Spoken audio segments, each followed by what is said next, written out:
Hello guys. आज आपण cover करणार आहोत कार्बन कंपाऊंड हा चॅप्टर. ठीक आहे. सो या चॅप्टरमधून आयुपॅक नॉमेनक्लेचरचे काही रिॲक्शन्सचे असे बरेच क्वेश्चन्स पडतात. सो थरोली स्टडी करा. It would be a fun lecture. Okay. So without wasting time चालू करूयात आपण आपल्या ब्युटिफुल चॅप्टरला, ज्याचं नाव आहे कार्बन कंपाऊंड्स. ठीक आहे.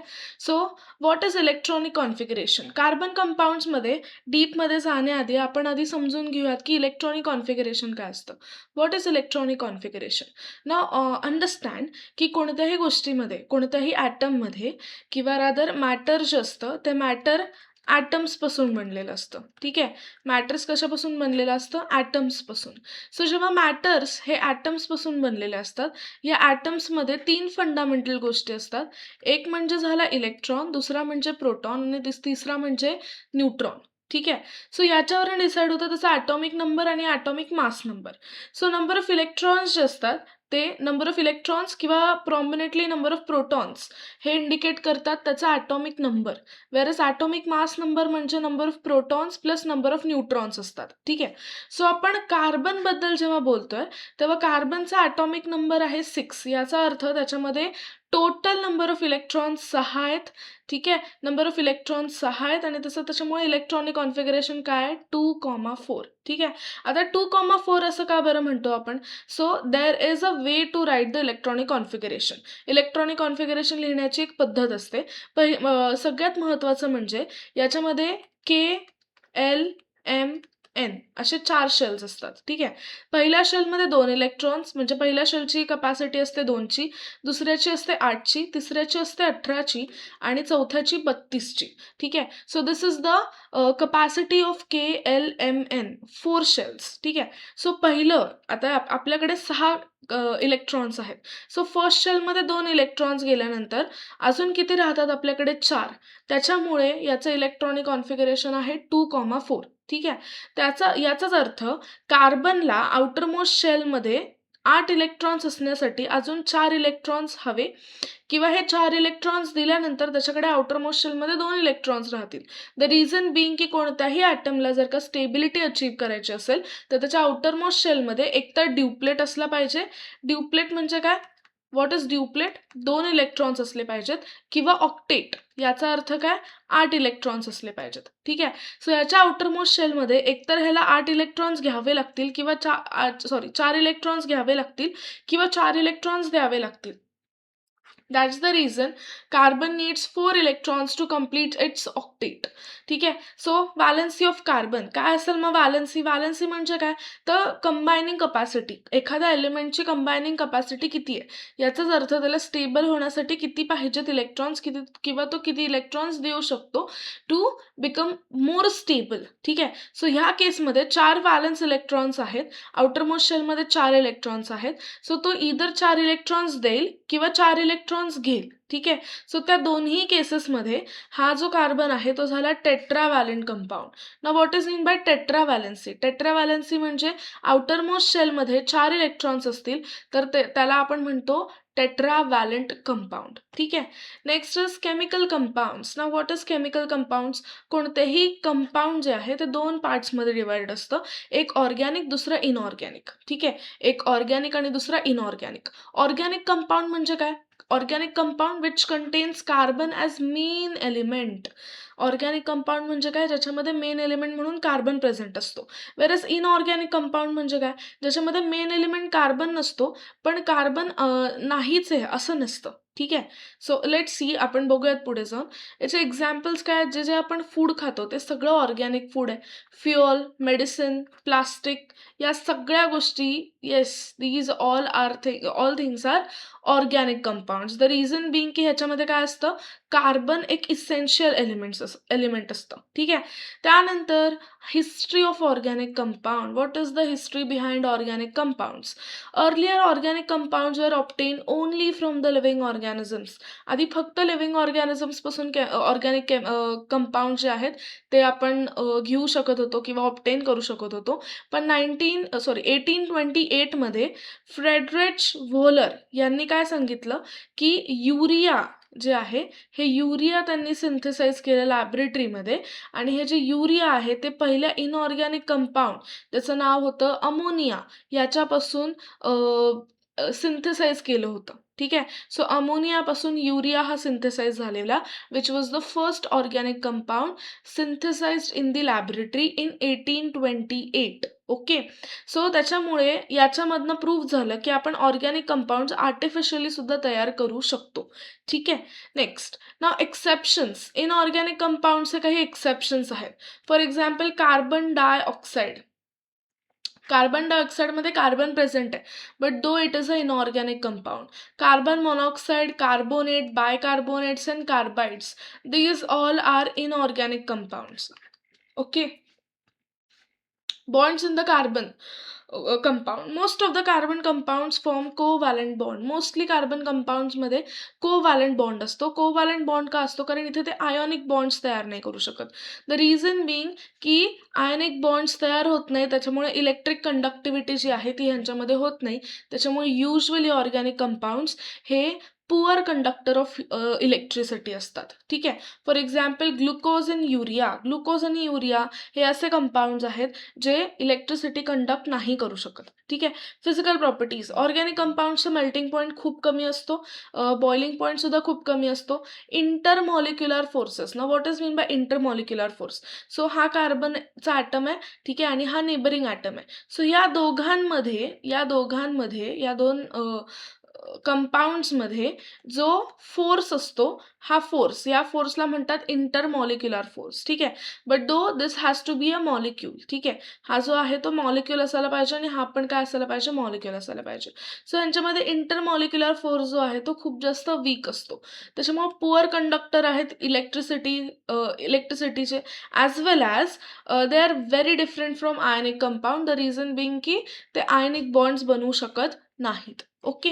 Next is stability of carbon atoms. Carbon atoms हे कधी स्टेबल होतील? ॲज वी अर्लियर डिस्कस्ड की इलेक्ट्रॉनिक कॉन्फिगरेशन आहे 2,4. Right. What is the electronic configuration? 2,4. त्याच्यामध्ये त्याच्या आउटरमोस्ट शेलमध्ये 4 इलेक्ट्रॉन्स असल्यामुळे त्याला ऑक्टेट कंप्लीट करण्यासाठी इधर 4 इलेक्ट्रॉन्स घ्यावे लागतील किंवा 4 इलेक्ट्रॉन्स द्यावे लागतील. ठीक आहे. सो त्यांनी 4 इलेक्ट्रॉन्स दिल्यानंतर तो ड्युप्लेट स्टेटमध्ये जाईल आणि पुन्हा तो स्टेबिलिटी अचीव करेल. So there are 3 possible ways. एक तर इट शुड लूज 4 इलेक्ट्रॉन्स, और इट शुड गेन, और it should share the electrons. ठीक आहे. इलेक्ट्रॉन्स एकतर शेअर करेल किंवा लूज करेल किंवा गेन करेल. सो हे तिन्ही पण पॉसिबिलिटीज आपण एक एक करून शिकूयात. First is loss of 4 electrons. 4 electrons lose करेल. ठीक आहे. सो जेव्हा तो 4 इलेक्ट्रॉन्स लूज करतो, जेव्हा एखादा ॲटम, कोणताही ॲटम असू दे, जेव्हा तो 4 किंवा एखादा जरी इलेक्ट्रॉन जर का तो लूज करतोय, तर त्याच्यावरती तेवढी पॉझिटिव्ह चार्ज क्रिएट होतो. ठीक आहे. फॉर एक्झाम्पल समजा आपल्या कार्बननी 1 इलेक्ट्रॉन लूज केला, तर त्याच्यामध्ये एक पॉझिटिव्ह चार्ज डेव्हलप होतो. द रिझन बिंग की कोणत्याही ॲटममध्ये नंबर ऑफ प्रोटॉन आणि नंबर ऑफ इलेक्ट्रॉन या दोघांचाही जो रेशो आहे तो सेम असतो. ठीक आहे. आय मीन दोघांचा नंबर जो आहे तो सेम असतो. So that becomes that's the reason की जर का एखादा इलेक्ट्रॉन गेला तर नंबर ऑफ इलेक्ट्रॉन्स आणि नंबर ऑफ प्रोटॉन्स या दोघांमध्ये इक्वालिटी राहत नाही. दॅट्स द रिझन की नंबर ऑफ प्रोटॉन्स वाढतात. ठीक आहे. फॉर एक्झाम्पल आता इथे मी सांगते, इकडे कार्बन आहे आपला. ठीक आहे. सो कार्बनच्या आउटरमोस्ट शेलमध्ये 4 इलेक्ट्रॉन्स, हा 1, 2, 3 आणि इथे एक 4. ठीक आहे. सो जर का ह्याने 4 इलेक्ट्रॉन्स मधला 1 इलेक्ट्रॉन देऊन टाकला, तर ह्याच्याकडे प्रोटॉन्स तर अजूनही 6 शिल्लक आहेत, पण इलेक्ट्रॉन्स आता किती शिल्लक आहेत? 5. सो तो त्याच्यामुळे ह्याच्यावरती जर का तुम्ही बघितलं तर पॉझिटिव्ह चार्ज वाढतोय. ठीक आहे. कितीने वाढतोय? 1ने. दॅट्स द रिझन की ह्या कार्बनवरती एक पॉझिटिव्ह चार्ज चढेल. ठीक आहे. 1+.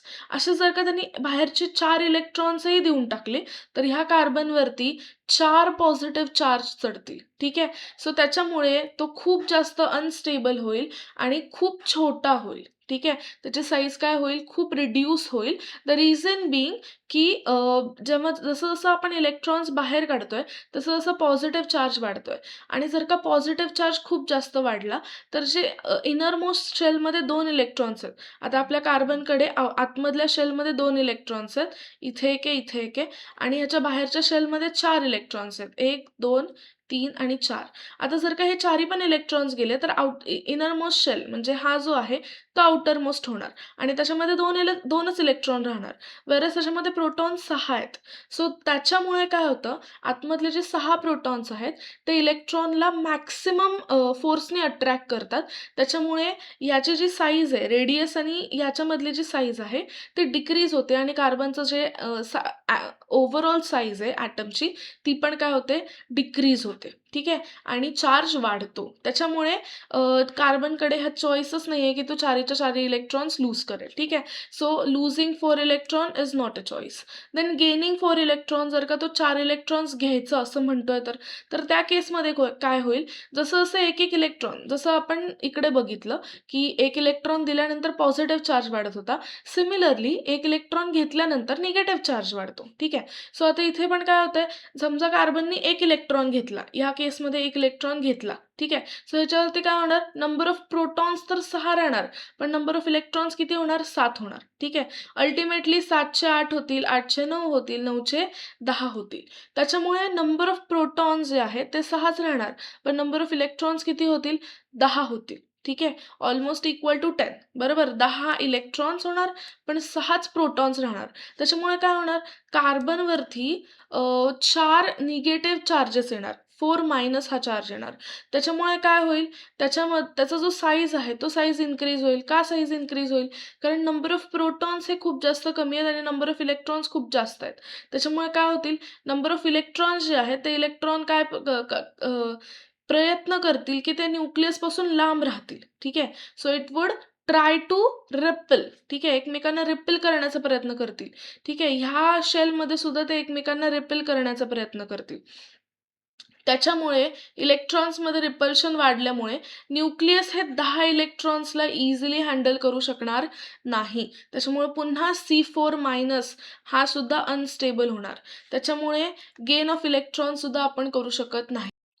ओके, सो थर्ड बघूयात sharing of electron. Sharing of इलेक्ट्रॉनमध्ये काय होतं, कार्बन काय करतो, त्याच्या आउटरमोस्ट शेलमध्ये जे 4 इलेक्ट्रॉन्स आहेत ना ते 4 इलेक्ट्रॉन्स देतो ना तो घेतो, तो शेअर करतो. ठीक आहे, सो जेव्हा आपण शेअर करतो असं म्हणतो तेव्हा ते जे इलेक्ट्रॉन्स आहेत ते कार्बनचे पण तेवढेच राहणार आहेत जेवढा तो अदर ॲटम सोबत जेव्हा तो शेअर करेल त्या ॲटमचे राहणार आहेत. ठीक आहे, त्याच्यामुळे काय होतं, कार्बनची जी स्टेबिलिटी आहे 4 इलेक्ट्रॉन्सची ती काय राहते, थ्रू आउट राहते. ठीक आहे, so this bond is nothing but covalent bond. ह्यालाच आपण काय म्हणतो, कोव्हॅलंट बॉन्ड. सो कार्बन काय करतोय, त्याचे 4 इलेक्ट्रॉन्स शेअर करतोय ज्याच्यामुळे एक कोव्हॅलंट बॉन्ड बनतोय. आता ह्याच्यामुळे काय होतं, जे व्हॅलेन्स शेल आहेत, आउटरमोस्ट शेल जे आहेत ते एकमेकांना ओव्हरलॅप करतात. ठीक आहे, so for example let's say हायड्रोजनच्या आउटरमोस्ट शेलमध्ये किती इलेक्ट्रॉन्स आहेत, 1. बरोबर, सो आपला हा कार्बन आहे, कार्बनची ही व्हॅलेन्स शेल आहे आउटरमोस्ट. ओके, सो हा हायड्रोजन आहे आणि हायड्रोजनची ही व्हॅलेन्स शेल आहे. सो ह्या व्हॅलेन्स शेलमध्ये इकडे एक इलेक्ट्रॉन असणार आहे आणि ह्याच्यामध्ये हा एक इलेक्ट्रॉन. सो हे दोघं पण काय करतात, एकमेकांमध्ये ओव्हरलॅप करतात. ओव्हरलॅप केल्यामुळे काय होणार आहे, हा कार्बन झाला आपला आणि हायड्रोजन जो आहे हा ह्याच्यासोबत ओव्हरलॅप करतो, ज्याच्यामुळे हे जे 2 इलेक्ट्रॉन्स आहेत ते काय होतात, एकमेकांसोबत शेअर होतात. ठीक आहे, सो त्याच्यामुळे तो इलेक्ट्रिकली न्यूट्रल पण राहतो, कारण की त्याच्यावरती नंबर ऑफ चार्जेस तेवढेच राहतात आणि त्याच्यामुळे तो स्टेबल सुद्धा होतो. So this is a natural way how carbon actually makes bonds and become stable. ठीक आहे, स्टेबिलिटीसाठी, कार्बनच्या स्टेबिलिटीसाठी this is how it shares electrons and forms covalent bond. Okay, next is structure. Now let see structure कसं आहे. ठीक आहे, so electron dot structure आणि स्ट्रक्चरल फॉर्म्युला असे 2 इम्पॉर्टंट स्ट्रक्चर्स तुम्हाला काढता येतात कोणत्याही केमिकल फॉर्म्युल्याचे.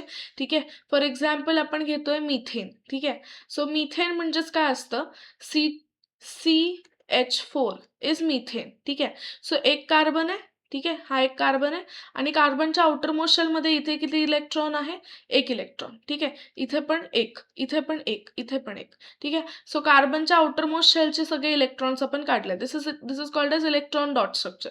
तो आपण काय करतो, त्याच्या व्हॅलेन्स इलेक्ट्रॉन्स दाखवतो. आता इथे मी हायड्रोजन दाखवलं समजा, सो हायड्रोजनचं पण मला काय करावं लागेल, व्हॅलेन्स इलेक्ट्रॉन दाखवावं लागेल. सो हा झाला एक व्हॅलेन्स इलेक्ट्रॉन. सो ह्या दोघांमध्ये बॉन्डिंग होत आहे. सिमिलरली जेव्हा मी इथं हायड्रोजन काढेल तेव्हा इथं पण मला त्याचा थोडासा बॅलन्स बॉन्ड बॅलन्स इलेक्ट्रॉन दाखवावा लागेल. So this would make a bond. त्याच्यानंतर इथे सुद्धा हायड्रोजन अटॅच करते मी. सो इथे पण एक बॉन्ड बनतोय आणि खाली सुद्धा एक हायड्रोजन अटॅच करते, त्याच्यामुळे इथे पण एक बॉन्ड बनतोय. ठीक आहे.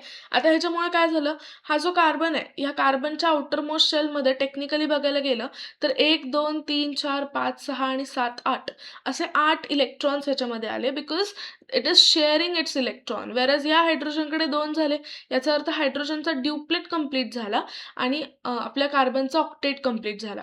This is how this molecule becomes electrically neutral. कारण ह्याच्यामध्ये नंबर ऑफ इलेक्ट्रॉन्स आणि नंबर ऑफ प्रोटॉन्स हे दोन्ही पण कसे असतात, सेम असतात. त्याच्यामुळे हा इलेक्ट्रिकली न्यूट्रल होतो आणि त्याच्यामुळे स्टेबल बनतो. ठीक आहे. This is electron dot structure. Similarly तुम्ही स्ट्रक्चरल फॉर्म्युलामध्ये पण लिहू शकता, जिथं कोव्हॅलंट बॉन्ड आपण सरळ सरळ एका सिंगल लाईननी दाखवतो. ठीक आहे. सो ह्या कार्बन सोबत हा हायड्रोजन, इकडे एक हायड्रोजन, इकडे एक आणि इकडे चौथा हायड्रोजन. ठीक आहे. So this is called as structural formula and this is dot structure. You can show in any form, तुम्हाला जे सोपं वाटेल ते, पण एक्झाममध्ये युजली डॉट स्ट्रक्चर किंवा स्ट्रक्चरल फॉर्म्युला असं स्पेसिफिक येतं. सो तो जर का स्पेसिफिक आलेलं असेल तर तुम्हाला असंच काढायचंय. ओके, चलो next. Next is carbon a versatile element. कार्बनला वर्सटाईल एलिमेंट असं का म्हटलंय, तर कार्बन जो आहे तो आत्ताच आपण बघितलं कोव्हॅलंट बॉन्ड बनवतो, because it shares electron. Carbon काय करतोय, इलेक्ट्रॉन्सला शेअर करतोय. त्याच्यामुळे त्याच्यामध्ये extremely large number of compounds बनू शकतात. ठीक आहे. खूप extremely large number of compounds बनू शकतात आणि लिव्हिंग ऑर्गॅनिझममध्ये किंवा ह्युमन बॉडीजमध्ये कार्बन जो आहे तो खूप जास्त प्रमाणामध्ये प्रेझेंट असतो. आपल्या प्रत्येक पार्टमध्ये कार्बन प्रेझेंट आहे. इनफॅक्ट आपलं जे DNA आहे ते DNA मध्ये सुद्धा कार्बन प्रेझेंट आहे. ठीक आहे. मिथेन असू दे, DNA असू दे, इथे सगळीकडे कार्बन प्रेझेंट आहे. मॉलिक्युलर मास जो आहे कार्बन कंपाऊंडचा तो जवळपास 10⁻12 पर्यंत पोहोचू शकतो आणि this is a very big molecular mass. Okay. So carbon forms large and complex molecules. Carbon हा लार्ज आणि कॉम्प्लेक्स मॉलिक्युल सुद्धा फॉर्म करतो. द रिझन बिंग की कार्बनकडे एक स्पेशल नेचर आहे कोव्हॅलंट बॉन्ड्स बनवण्याचं, आणि हे कोव्हॅलंट बॉन्ड बनवण्याचं जे नेचर आहे कार्बनचं, याच्यामुळे कार्बन हे 4 युनिक प्रॉपर्टीज शोर करतं. First is catenation power, second is multiple bonding, third is tetravalency and fourth is isomerism. ठीक आहे. सो या चारही पण गोष्टींना आपण एक एक करून व्यवस्थित बघूयात. First is catenation power. Catenation power म्हणजे काय, तर आपला जो कार्बन आहे या कार्बनकडे अशी ॲबिलिटी आहे की तो बऱ्याच प्रकारचे बॉन्ड्स बनवू शकतो. ठीक आहे. सो इट फॉर्म्स बॉन्ड बनवू शकतो. त्याच्यामुळे लॉंग चेन तयार होते कार्बनची. ही जी लॉंग चेन आहे ती स्ट्रेट चेन असू शकते, ब्रांच्ड असू शकते किंवा क्लोज्ड असू शकते. ठीक आहे. स्ट्रेट चेन म्हणजे काय, कार्बनला कार्बन अटॅच्ड आहे, दिस इज स्ट्रेट चेन. ठीक आहे. ब्रांच चेन म्हणजे काय, या कार्बनला इकडे खाली अचानकच एक कार्बन अटॅच्ड आहे आणि ह्याचा परत अजून ब्रांचिंग होते. ठीक आहे. हा कार्बन पुढे चाललाय, हा पुढे चाललाय, this is called as branching. And what is closed chain. Closed chain म्हणजे काय, सायक्लिक. या कार्बनला इकडे हा कार्बन अटॅच्ड आहे, ह्याला हा कार्बन, याला हा, आणि हे इथे क्लोज झालाय. सो हे 4 कार्बन्स एकमेकांना क्लोज चेनमध्ये अटॅच्ड आहेत. So these are 3 important chains जे कार्बन तयार करतं. ह्या कार्बनमध्ये जे कोव्हॅलंट बॉन्ड बनतो त्याच्यामुळे त्याचे स्ट्रॉंग आणि स्टेबल स्ट्रक्चर बनतं त्याचं. याच प्रॉपर्टीला आपण म्हणतो कॅटिनेशन पॉवर. ठीक आहे. What is catenation power, the ability of carbon compound to form covalent bond and thus form 3 important chains, straight chain, branch chain and closed chain. ठीक आहे. Next property is multiple bonds. Single बॉन्डच नाही तर तो एक पेक्षा जास्त bond सुद्धा बनवू शकतो, which is double and triple bond. कार्बनकडे तेवढी कपॅसिटी आहे किंवा त्याची प्रॉपर्टी आहे की तो डबल किंवा ट्रिपल बॉन्ड सुद्धा बनवू शकतो. सो इथे इफ यू सी, जर का कार्बन आणि कार्बन या दोघांमध्ये सिंगल बॉन्ड आहे तर ह्या सिंगल बॉन्डचा डबल बॉन्ड सुद्धा होऊ शकतो.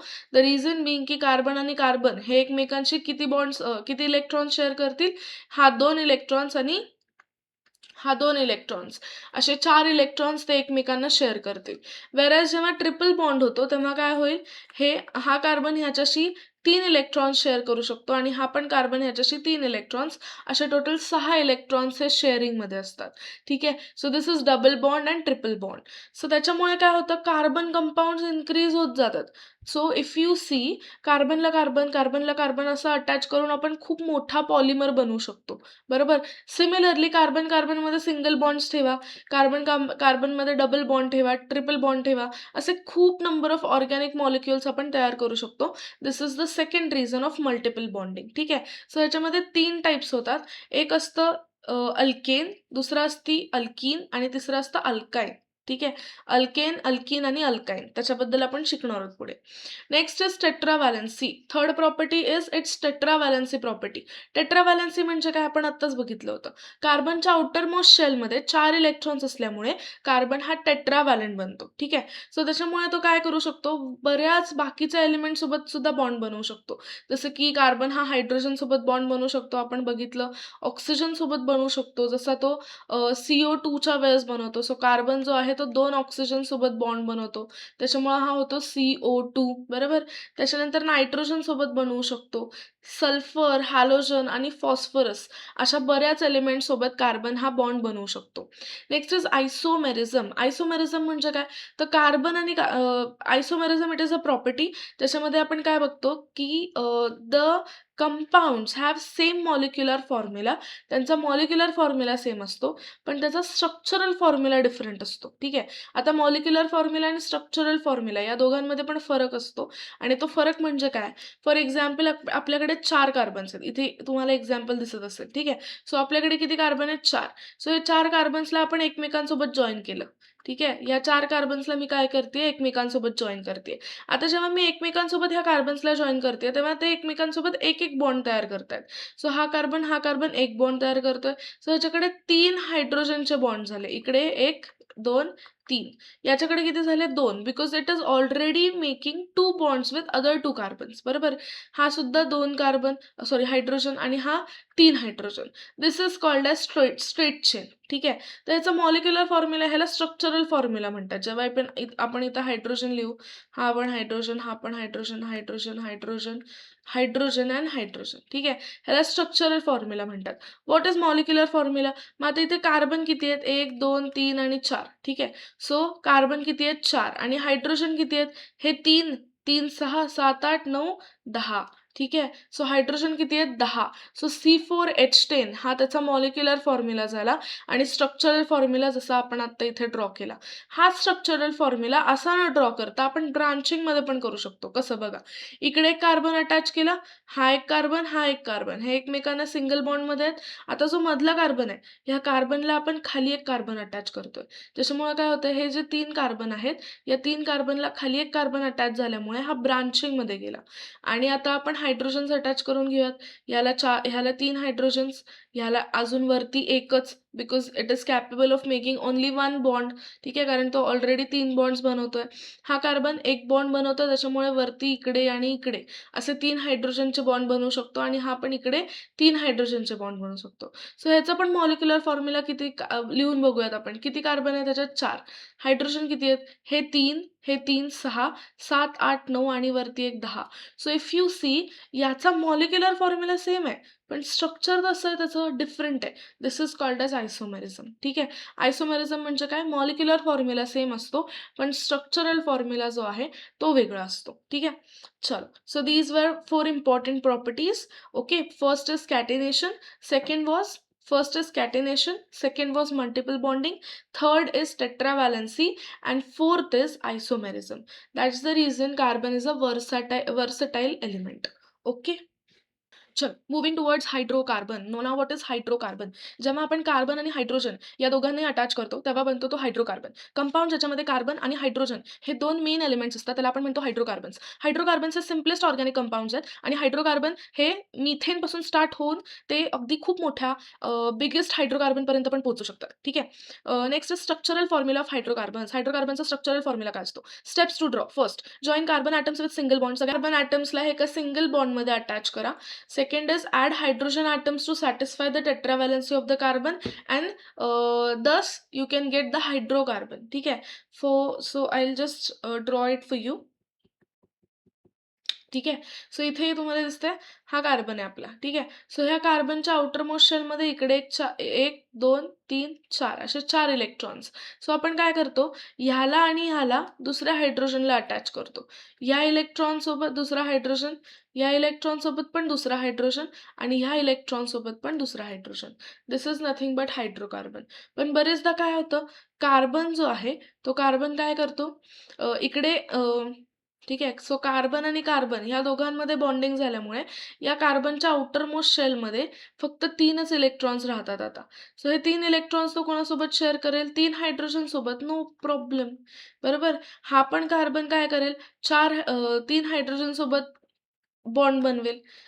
This is hydrocarbon. ठीक आहे. This is how you can draw hydrocarbon. ह्याला आपण म्हणतो अल्केन. ओके. काय म्हणतो, अल्केन. तेच जर का या 2 कार्बन्समध्ये डबल बॉन्ड असता, ठीक आहे, 2 कार्बन्समध्ये डबल बॉन्ड असता, तर त्याला आपण म्हटलं असतं अल्कीन. ओके. आणि तेच जर का 2 कार्बनमध्ये ट्रिपल बॉन्ड असला असता, तर त्याला आपण म्हटलं असतं अल्काइन. ओके. सो ANE शेवटी जे सफिक्स आपण लावतोय, जिथे ANE आहे म्हणजे सिंगल बॉन्ड आहे, ENE म्हणजे डबल बॉन्ड आणि YNE म्हणजे ट्रिपल बॉन्ड. ठीक आहे. So this is hydrocarbon. Okay. Saturated hydrocarbon आणि अनसॅच्युरेटेड हायड्रोकार्बन असे 2 टाइप्स असतात. सॅच्युरेटेड हायड्रोकार्बन्स म्हणजे काय, की ज्यांच्यामध्ये फक्त सिंगल बॉन्ड असतो, म्हणजे कोण झाले, अल्केन. अल्केनमध्ये इफ यू रिमेंबर, अल्केनमध्ये फक्त सिंगल बॉन्ड होते. ठीक आहे. सो त्याच्यामध्ये काय होतं, सगळी जी व्हॅलन्सी आहे ती सॅटिस्फाय होते, ज्याच्यामुळे त्याला आपण म्हणतो सॅच्युरेटेड हायड्रोकार्बन्स आणि अल्केन सुद्धा म्हटलं जातं. ठीक आहे. Next is unsaturated. अनसॅच्युरेटेड म्हणजे काय, जिथे सिंगल बॉन्ड सोडून बाकीचे सगळे बॉन्ड्स म्हणजे डबल आणि ट्रिपल बॉन्ड असे 2 टाईपचे बॉन्ड जिथे पडतात त्याला आपण म्हणतो अनसॅच्युरेटेड हायड्रोकार्बन्स. अनसॅच्युरेटेड हायड्रोकार्बन्स हे जास्त रिॲक्टिव्ह असतात, कारण की त्यांच्यामध्ये बॉन्ड तोडण्यासाठी रादर बॉन्ड जे आहेत ते ब्रेक करण्यासाठी बॉन्ड्स भरपूर आहेत. So if you see double बॉन्डमध्ये काय आहे, अजून एक बॉन्ड, म्हणजे एक बॉन्ड तर आहेच, तर अजून एक बॉन्ड आहे जो बॉन्ड ब्रेक होऊ शकतो. ठीक आहे. ट्रिपल बॉन्डमध्ये पण सेम, खाली एक बॉन्ड आहे त्याच्यावरती. सो जे राहिलेले 2 बॉन्ड्स आहेत ते तुटू शकतात, ब्रेक होऊ शकतात. दॅट्स द रिझन की अनसॅच्युरेटेड हायड्रोकार्बन्स हे जास्त रिॲक्टिव्ह असतात, कारण की तिथे बॉन्ड ब्रेक होतात. वेरॅज सॅच्युरेटेड हायड्रोकार्बन्समध्ये बॉन्ड ब्रेकेज जे आहे ते खूप अवघड असतं, त्याच्यामुळे इथे एनर्जी पण खूप जास्त लागते. Okay. Now what is general formula for alkane, alkyne, alkyne. हा क्वेश्चन विचारलेला आहे. ठीक आहे. एक्झामला विचारलेला आहे. काय क्वेश्चन आहे, अल्केन, अल्कीन, अल्काइनचे जनरल फॉर्म्युला. ठीक आहे. सो तुम्हाला अल्कीनचं लक्षात ठेवायचं आहे. अल्कीनचा काय, CnH2n. ठीक आहे. अल्कीनचा काय, CnH2n. ओके. CnH2n. आता CnH2n मध्ये +2 केला, या CnH2n मध्ये +2 केला की हा होतो अल्केन. ठीक आहे. काय होतो, अल्केन. CnH2n +2 असं केलं तर हा होतो अल्केन. ओके. CnH2n म्हणजे काय आहे, अल्कीन, ENE.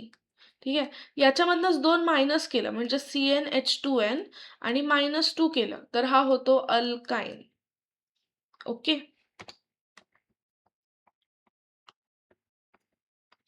काय होतो हा, alkyne. Okay. So CnH2n alkane, alkyne, CnH2n is alkyne, +2 केलं तर अल्केन आणि -2 केल्यास अल्काइन. ठीक आहे. आता हे काय आहे टीचर, बघूया आपण एक एक, जेव्हा मी तुम्हाला कार्बनचे ॲक्च्युली हे सांगेल तेव्हा. ठीक आहे. चलो. सो बघूया, आत्ताच बघूया. सो मोस्ट इम्पॉर्टंटली आपल्याला समजा आता सांगितलंय की देअर आर 2 कार्बन्स. ठीक आहे. किती कार्बन आहेत, 2. आणि अल्कीनचं स्ट्रक्चर काढा. असा क्वेश्चन नाही विचारत, अल्केन, अल्कीन आणि अल्काइनचे मॉलिक्युलर फॉर्म्युला असा प्रश्न विचारलाय. पण अज्युम करूयात की 2 कार्बन आहेत, अल्कीन बनवायचं आहे. ठीक आहे. सो 2 कार्बन आहेत म्हणजे काय, सो अल्कीनचा आधी मॉलिक्युलर फॉर्म्युला काय, CnH2n. ओके. CnH2n. आता हा जो N आहे ना, हा N डिसाइड करतो नंबर ऑफ कार्बन. सो आपल्याकडे किती आहे, N 2 आहे. ठीक आहे. सो Nच्या ऐवजी काय लिहिणार, 2. सो H हा 2 जसा आहे तसा, पुन्हा Nच्या ऐवजी काय लिहिणार, 2. ठीक आहे. आता 2 × 2 किती होईल, 4. सो CnH 2 2 4 म्हणजे C2H4 हा आपला मॉलिक्युलर फॉर्म्युला झाला. ठीक आहे. ह्या क्वेश्चनसाठी समजा असं विचारलंय की 3 कार्बनसाठी 3 कार्बनसाठी अल्कीनचं स्ट्रक्चर काढा. ठीक आहे. ओके, अल्काईनचं स्ट्रक्चर काढा. अल्काईन. ठीक आहे, अल्काईनचं स्ट्रक्चर काढायचं आहे. सो पुन्हा अल्काईनचा मॉलिक्युलर फॉर्म्युला काय? CnH2n आणि -2. बरोबर, CnH2n -2. सो इथे यांच्याऐवजी काय घेणार तुम्ही? 3 घेणार. बरोबर. सो C3H2 जसा आहे तसा, nच्या ऐवजी 3 -2. ठीक आहे. सो युझिंग बॉड मास आधी 3 2 जा 6 करूयात. सो C3H 3 2 जा 6, 6 - 2 इज C3H4. ठीक आहे. So this is the molecular formula for अल्काईन. Okay, I hope this is clear. हे खूप सोपं आहे. ठीक आहे. सो असा तुम्ही मॉलिक्युलर फॉर्म्युला काढू शकता अल्केन, अल्किन, अल्काईनसाठी. हे सांगितलं की 10 कार्बन आहेत. 10 कार्बनसाठी अल्किनचं स्ट्रक्चर काढा. ओके, आधी अल्केन काढूया. अल्केन, आता अल्किन अल्काईन बघितलं. अल्केनचं काय आहे? CnH2n+2. बरोबर, CnH2n+2. सो एनच्या ऐवजी आता काय लिहिणार? 10. सो C10H2n, एनच्या ऐवजी 10 आणि +2. बरोबर, पुन्हा बॉड मास 10 2 जा 20, 20 + 2 22. So C10H22 is the molecular formula for 10 carbons. This is the general formula for hydrocarbons of alkyne, alkane, alkene आणि अल्काईन. ठीक आहे. Alkane, ANE is used for single bond. ENE is used for double bond, and YNE is used for triple bond. Okay, चलो next. Hydrocarbon, carbon skeletal and chain.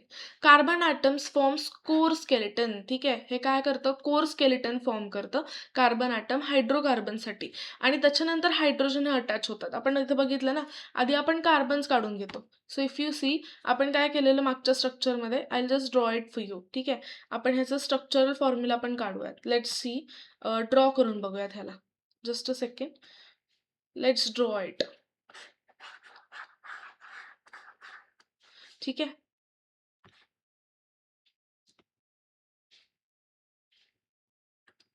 I just draw it for you. समजा आपण आता म्हणतोय की 4 carbons आहेत. ठीक आहे. So 4 carbons काढायचे असतील, हायड्रोकार्बन काढायचं आहे आपल्याकडे, 4 कार्बन आहेत. ठीक आहे. सो सगळ्यात पहिले 4 कार्बन एकमेकांना अटॅच करून घ्यायचे. सिंगल बॉन्ड सांगितलेलं असेल, सिंगल बॉन्डच करायचं. डबल बॉन्ड सांगितलं असेल तर डबल बॉन्ड करायचे. ठीक आहे. त्याच्यानंतर मग त्याच्या वॅलन्सीनुसार त्याच्यामध्ये हायड्रोजन अटॅच करत जायचं. फॉर एक्झाम्पल, या कार्बनमध्ये आउटर मोस्ट शेलमध्ये 4 इलेक्ट्रॉन्स आहेत. त्यांनी 2 ऑलरेडी दिलेत. सो किती राहिले? 2. सो हे 2 हायड्रोजनचे ॲटम्स तयार होणार. ठीक आहे. सिमिलरली ह्या कार्बननी इकडे 2 बॉन्ड्स ऑलरेडी दिले. सो इकडे 2 इलेक्ट्रॉन्स दिलेत आणि इकडे 1 दिलाय. सो त्याच्याकडे किती राहिला? एकच इलेक्ट्रॉन राहिला. सो हा वरती एक हायड्रोजन. या कार्बनकडे 2 बॉन्ड्स त्यांनी ऑलरेडी दिलेत. सो त्याच्याकडे किती राहिले? 2 बॉन्ड्स राहिले. सो हे 2. आणि ह्या कार्बनकडे पुन्हा किती? 3 राहिले. सो हे 3. This is how you can draw the structure for hydrocarbon. Okay, चलो. सो वी ऑलरेडी डिस्कस्ड, हायड्रोकार्बनमध्ये 3 चेन्स असतात, स्ट्रेट चेन, ब्रांच चेन आणि रिंग स्ट्रक्चर. ओके, चलो. नाव लेट्स सी, या सगळ्याचे तुम्हाला मॉलिक्युलर फॉर्म्युला आणि कंडेन्स्ड फॉर्म्युला काढायचे. सो जसं आपण अल्कीन, हे सगळे अल्केन आहेत, ANE बरोबर. सो याला आपण म्हणतो हायड्रोकार्बन्स. हायड्रोकार्बन्स का बरं म्हणतो? तर ह्याच्यामध्ये नंबर ऑफ कार्बन्स, ही चेन आहे हायड्रोकार्बन्सची. ठीक आहे. These are alkane. ठीक आहे. आणि अल्केनचा मॉलिक्युलर फॉर्म्युला काय असतो? CnH2n+2. Right, CnH2n+2. जर का CnH2n+2 आहे तर आपण मॉलिक्युलर फॉर्म्युला तर इझिली काढू शकतो. कंडेन्स्ड फॉर्म्युला मात्र तुम्हाला काढावा लागेल. ठीक आहे. लेट्स सी, आपण बघूयात एक एक करून. So these are important names. हे जे नेम आहे ते तुम्हाला पाठ पाहिजे. मिथेन म्हणजे 1 कार्बन. ठीक आहे. Methane, ethane, propane, butane, pentane. Myth म्हणजे 1 कार्बन, इथ म्हणजे 2, प्रोप म्हणजे 3 कार्बन, ब्यूट म्हणजे 4 कार्बन आणि पेंट म्हणजे 5 कार्बन. ठीक आहे. Methane, ethane, propane, butane, pentane. Methane, ethane, propane, butane, pentane. ठीक आहे. त्याच्यानंतर येतो हेक्झेन. हेक्स म्हणजे 6, हेप्ट म्हणजे 7, ऑक्ट म्हणजे 8, नॉन म्हणजे 9 आणि डेक म्हणजे 10. ठीक आहे. So this is important. हे आहेत 10 हायड्रोकार्बन्स, कारण त्याच्यामध्ये 10 कार्बन्स प्रेझेंट आहेत. ठीक आहे. मिथमध्ये किती कार्बन असतो? 1. ठीक आहे. सो एन किती राहणार? 1. सो आपल्या मॉलिक्युलर फॉर्म्युला काय येईल? इझिली C1च राहणार. H2 twice into N plus 2. So N झाला 1. सो 2 1 जा 2. 2 प्लस 2 इज 4. हे बेसिक कॅल्क्युलेशन आहे, तुम्हाला कळत असेल आय गेस. ओके. त्याच्यानंतर इथे 2 कार्बन्स आहेत, याचा अर्थ N ची व्हॅल्यू किती आली? 2. सो H किती होईल? सो 2 2 जा 4. 4 प्लस 2 6. बरोबर. इथे किती येईल? C3H8. हे किती येईल? C4H10. करेक्ट. इथे किती येईल? C5H12. बरोबर. So if you see this is a homologous series. Homologous का म्हणतात? एक एक एक एक करत कार्बन वाढत चाललंय, त्याच्यामुळे ह्याला म्हणतात होमोलॉगस सिरीज. ठीक आहे. सो याच्यामध्ये पण ना, जेव्हा आपण होमोलॉगस सिरीज बद्दल बोलतो तेव्हा there is a structural similarity. ठीक आहे. इथे काय सिमिलॅरिटी आहे बघा. एक एक कार्बन वाढतोय, एक कार्बन 2 3 4 5. ठीक आहे. तसं तसं 2नी हायड्रोजन वाढत आहेत, ट्वाईसनी वाढत आहेत. इथे 4 होते हायड्रोजन, त्याच्यानंतर इथे किती झाले? 6. इथे 8 10 12. ठीक आहे. सो 2-2नी हायड्रोजन वाढले. This is the beauty of homologous series. ठीक आहे. पण कोणत्याही अल्केनसाठी तुम्हाला काढायचं असेल तर तुम्ही असं काढू शकता. हा मॉलिक्युलर फॉर्म्युला आहे CnH2n+2 अल्केनसाठी. ठीक आहे. चलो now let see condense structure कसं असेल. आता इथे एकच कार्बन आहे ना, म्हणून एकच कार्बन. ह्याच्या आउटर मोस्ट शेलमध्ये किती? 4 व्हॅलन्स इलेक्ट्रॉन्स. सो ह्याला 4 हायड्रोजन सोबत जोडून टाका. हा एक हायड्रोजन, इकडे एक हायड्रोजन, हा एक हायड्रोजन, हा एक हायड्रोजन. That's it. इथेनसाठी काय येईल? आता हे जे आहे ह्याला स्ट्रक्चरल फॉर्म्युला म्हणतो. कंडेन्स्ड फॉर्म्युला म्हणजे काय असतो? CH4. ठीक आहे. दो इथे तुम्हाला हे दोन सेम दिसत आहेत, पण इट इज नॉट. आता ह्याच्यासाठी बघूयात. याच्यासाठी काय असेल? आता हा कार्बन, आधी आपण स्ट्रक्चरल फॉर्म्युला बघूयात. हा कार्बन आणि ह्याला अजून एक कार्बन, असे 2 कार्बन्स अटॅच्ड आहेत. सो या कार्बनच्या आउटर मोस्ट शेलमध्ये किती राहिले? 3. 1 2 3. बरोबर. ह्या कार्बनच्या पण किती राहिले? 3 1 2 3. सो ह्या कार्बनच्या ह्या कार्बनला 3 हायड्रोजन आणि ह्याही 3 हायड्रोजन. त्याच्यामुळे याचा कंडेन्स्ड फॉर्म्युला येणार CH3. That's it. Isn't it so easy? बरोबर. चलो हा स्ट्रक्चरल फॉर्म्युला. इथे हायड्रोजन लिहायचे आहेत तुम्ही. ओके. इथे जागा कमी आहे, त्याच्यामुळे मला नीट लिहिता येत नाहीये, but you have to write it. So हे 3 हायड्रोजन झाले. सिमिलरली इथे पण काय होणार? 3 कार्बन एकमेकांना अटॅच होणार. ह्या कार्बनला एक कार्बन अटॅच्ड आहे, सो 3 हायड्रोजन अटॅच होतील. ह्या कार्बनचा काय प्रॉब्लेम आहे? ह्यानी इकडे 2 अटॅचमेंट केलेले आहेत, त्याच्यामुळे इथे 2च राहतील. बरोबर. याचं काय आहे? 1 2 3. सो याचा फॉर्म्युला काय येईल? CH3, कारण ह्या कार्बनला 3 हायड्रोजन आहेत. याच्या पुढच्या कार्बनला किती हायड्रोजन आहेत? 2च आहेत, CH2. आणि ह्या कार्बनला किती आहेत? 3. त्याच्यामुळे हा किती झाला? CH3. That's it. This is condensed formula. Okay. I hope तुम्हाला हे कळतंय. कंडेन्स स्ट्रक्चरल फॉर्म्युला ह्याला असं म्हणतात. ओके. हा झाला स्ट्रक्चरल फॉर्म्युला. तुम्ही ह्याला असंही लिहू शकता. ओके. No doubt. पण असं लिहिलं तर अजून ब्युटिफुल दिसतं. ओके. चल. सो असंच तुम्ही हे सगळं कम्प्लीट करा. It is very easy. Okay. चल. डेक्कनचा एक काढून दाखवू. डेक्कन 1 2 3 4 5 6 7 8 9 आणि 10. ठीक आहे. So these are 10 carbons. त्याच्यानंतर ह्या कार्बनकडे किती हायड्रोजन? 3. याच्याकडे 1 2. नुसते असं हे नाही काढायच्या, बॉन्ड्स नाही काढायचे. इथे हायड्रोजन लिहायचे तुम्हाला. ठीक आहे. इथे एक हायड्रोजन, हा हायड्रोजन, हायड्रोजन. ठीक आहे. इथे पण 2 हायड्रोजन्स, हे 2 हायड्रोजन्स. याच्याकडे पण 2. याच्याकडे पण 2. याच्याकडे 2. असे 2 2 2 2 हायड्रोकार्बन सगळीकडे अटॅच करायचे. ओके. ह्याच्याकडे पण 2. याच्याकडे 3 राहतील. ह्याच्याकडे 2, ह्याच्याकडे 2, याच्याकडे 2. Okay. This is structural formula for decane. ठीक आहे. So this was about hydrocarbons. Now we are going to talk about types of hydrocarbons. ठीक आहे. सो हायड्रोकार्बन्सचे काय काय टाइप्स आहेत आपण आत्ताच बघितलं होतं. There are saturated and unsaturated hydrocarbons. ठीक आहे. त्याच्या बेसिसवरती त्याच्यानंतर 3 चेन्स पण बघितल्या होत्या. एक स्ट्रेट चेन असते, दुसरी असते ब्रांच चेन आणि तिसरी असते इट इज सायक्लिक चेन. बरोबर. सो त्याच्यानुसार आपण स्ट्रक्चर्स काढणार आहोत आता आपण. Okay. So this is propane. ठीक आहे. प्रोपेन स्ट्रेट चेन हायड्रोकार्बन काढायचं आहे, प्रोपेन काढायचं आहे. सो एकदम सिंपल. प्रोप म्हणजे 3 कार्बन. सो हे 3 कार्बन झाले. ठीक आहे. याला 1 2 3 3 हे 4 5 6 7 8 8 हायड्रोजन झाले. Very simple. ओके. प्रोपीन काढायचं असेल तर 3 कार्बन जसे आहेत तसे काढायचे. Okay. Propene, if you see the last 3 letters are ENE. ENE म्हणजे डबल बॉन्ड. ठीक आहे. सो ह्या कार्बन आणि कार्बनमध्ये डबल बॉन्ड आला. सो इकडे किती राहतात? 2, कारण ह्या कार्बननी 2 बॉन्ड बनवले. सो इथे 2 राहतात. सो 2 हायड्रोजन आले. ठीक आहे. ह्या कार्बननी इकडे 2 आणि इकडे 1 असे 3 बॉन्ड्स बनवलेत. सो इकडे किती आलं? 1 हायड्रोजन आलं. वेरस इकडे ह्या हायड्रोजन सॉरी ह्या कार्बनसाठी त्यांनी एकच बॉन्ड बनवलाय. So obviously 3 bonds will be there. Okay.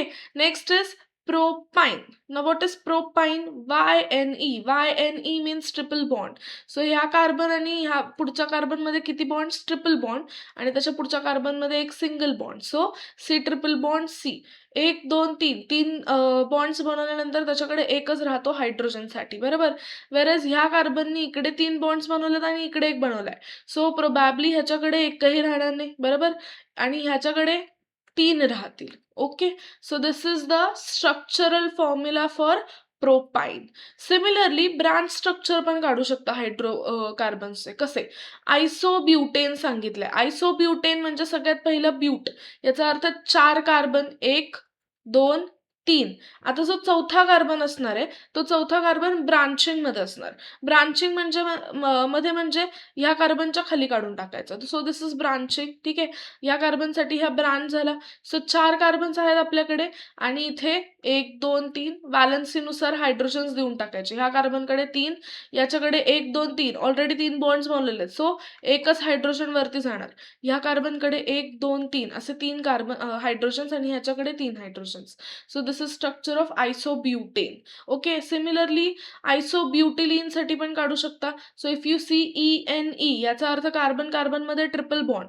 So हा एक कार्बन काढला. कार्बन कार्बन कार्बन आयसो हा शब्द आलाय.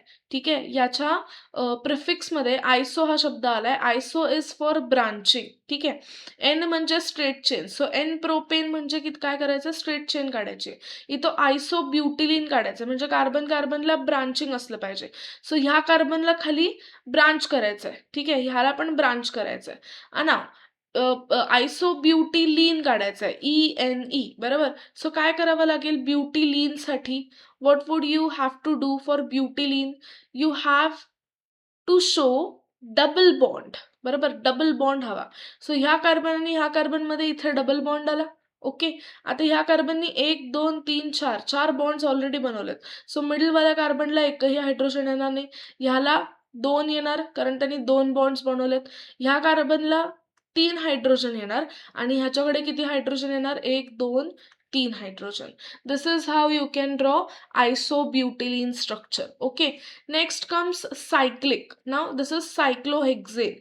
Cyclohexane structure. हेक्झेन म्हणजे 6 कार्बन. ठीक आहे. सो 6 कार्बनचं सायक्लिक स्ट्रक्चर मध्ये काढायचं आपल्याला. आणि शेवटी ANE आहे. त्याच्यामुळे सगळे बॉन्ड सिंगल असणार आहेत. 1 2 3 4 5 आणि 6. 6 कार्बन या सगळ्यांमध्ये सिंगल सिंगल बॉन्ड. ओके. सगळ्यांमध्ये किती बॉन्ड? Single bond. ओके. या वरच्या कार्बनला 1 2 2 बॉन्ड्स आहेत ऑलरेडी. सो किती हायड्रोजन अटॅच असणार आहेत? 2. ह्याला पण 2, ह्यालाही 2, ह्याला सुद्धा 2 आणि ह्याला पण 2. So this is the structure for cyclohexane. I have already told you हे असं ठेवून चालत नाही. इथे हायड्रोजनही लिहावे लागतात. ओके. Next cyclohexene ENE.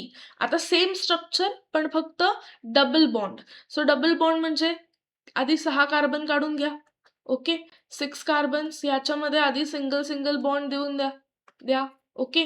आता ENE म्हणजे इथे तुम्हाला डबल बॉन्ड द्यायचा आहे. ह्या कार्बन आणि ह्या कार्बनमध्ये डबल बॉन्ड झाला. सो ह्या कार्बननी इकडे 2 आणि इकडे 1 बॉन्ड बनवलाय. सो ह्याच्याकडे एकच राहिला हायड्रोजनसाठी. ह्या कार्बननी पण इकडे 2 इकडे 1 बनवलाय. सो ह्याच्याकडे पण एकच राहिला. But other all carbons have 2 hydrogens to them. Okay. Similarly cyclopentane पण काढू शकतो. सायक्लोपेंटेन म्हणजे 5 कार्बन्स काढायचं. ठीक आहे. सो 1, 2, 3, 4 आणि 5 हे 5 कार्बन काढले. याच्यामध्ये बॉन्ड पेंटेन सॉरी पेंटेन बरोबर. सो पेंटेन असल्यामुळे हे सिंगल सिंगल बॉन्ड झाले. याच्याकडे 2, याच्याकडे 2, याच्याकडे सुद्धा 2, याच्याकडे पण 2 आणि ह्याच्याकडे सुद्धा 2. ओके.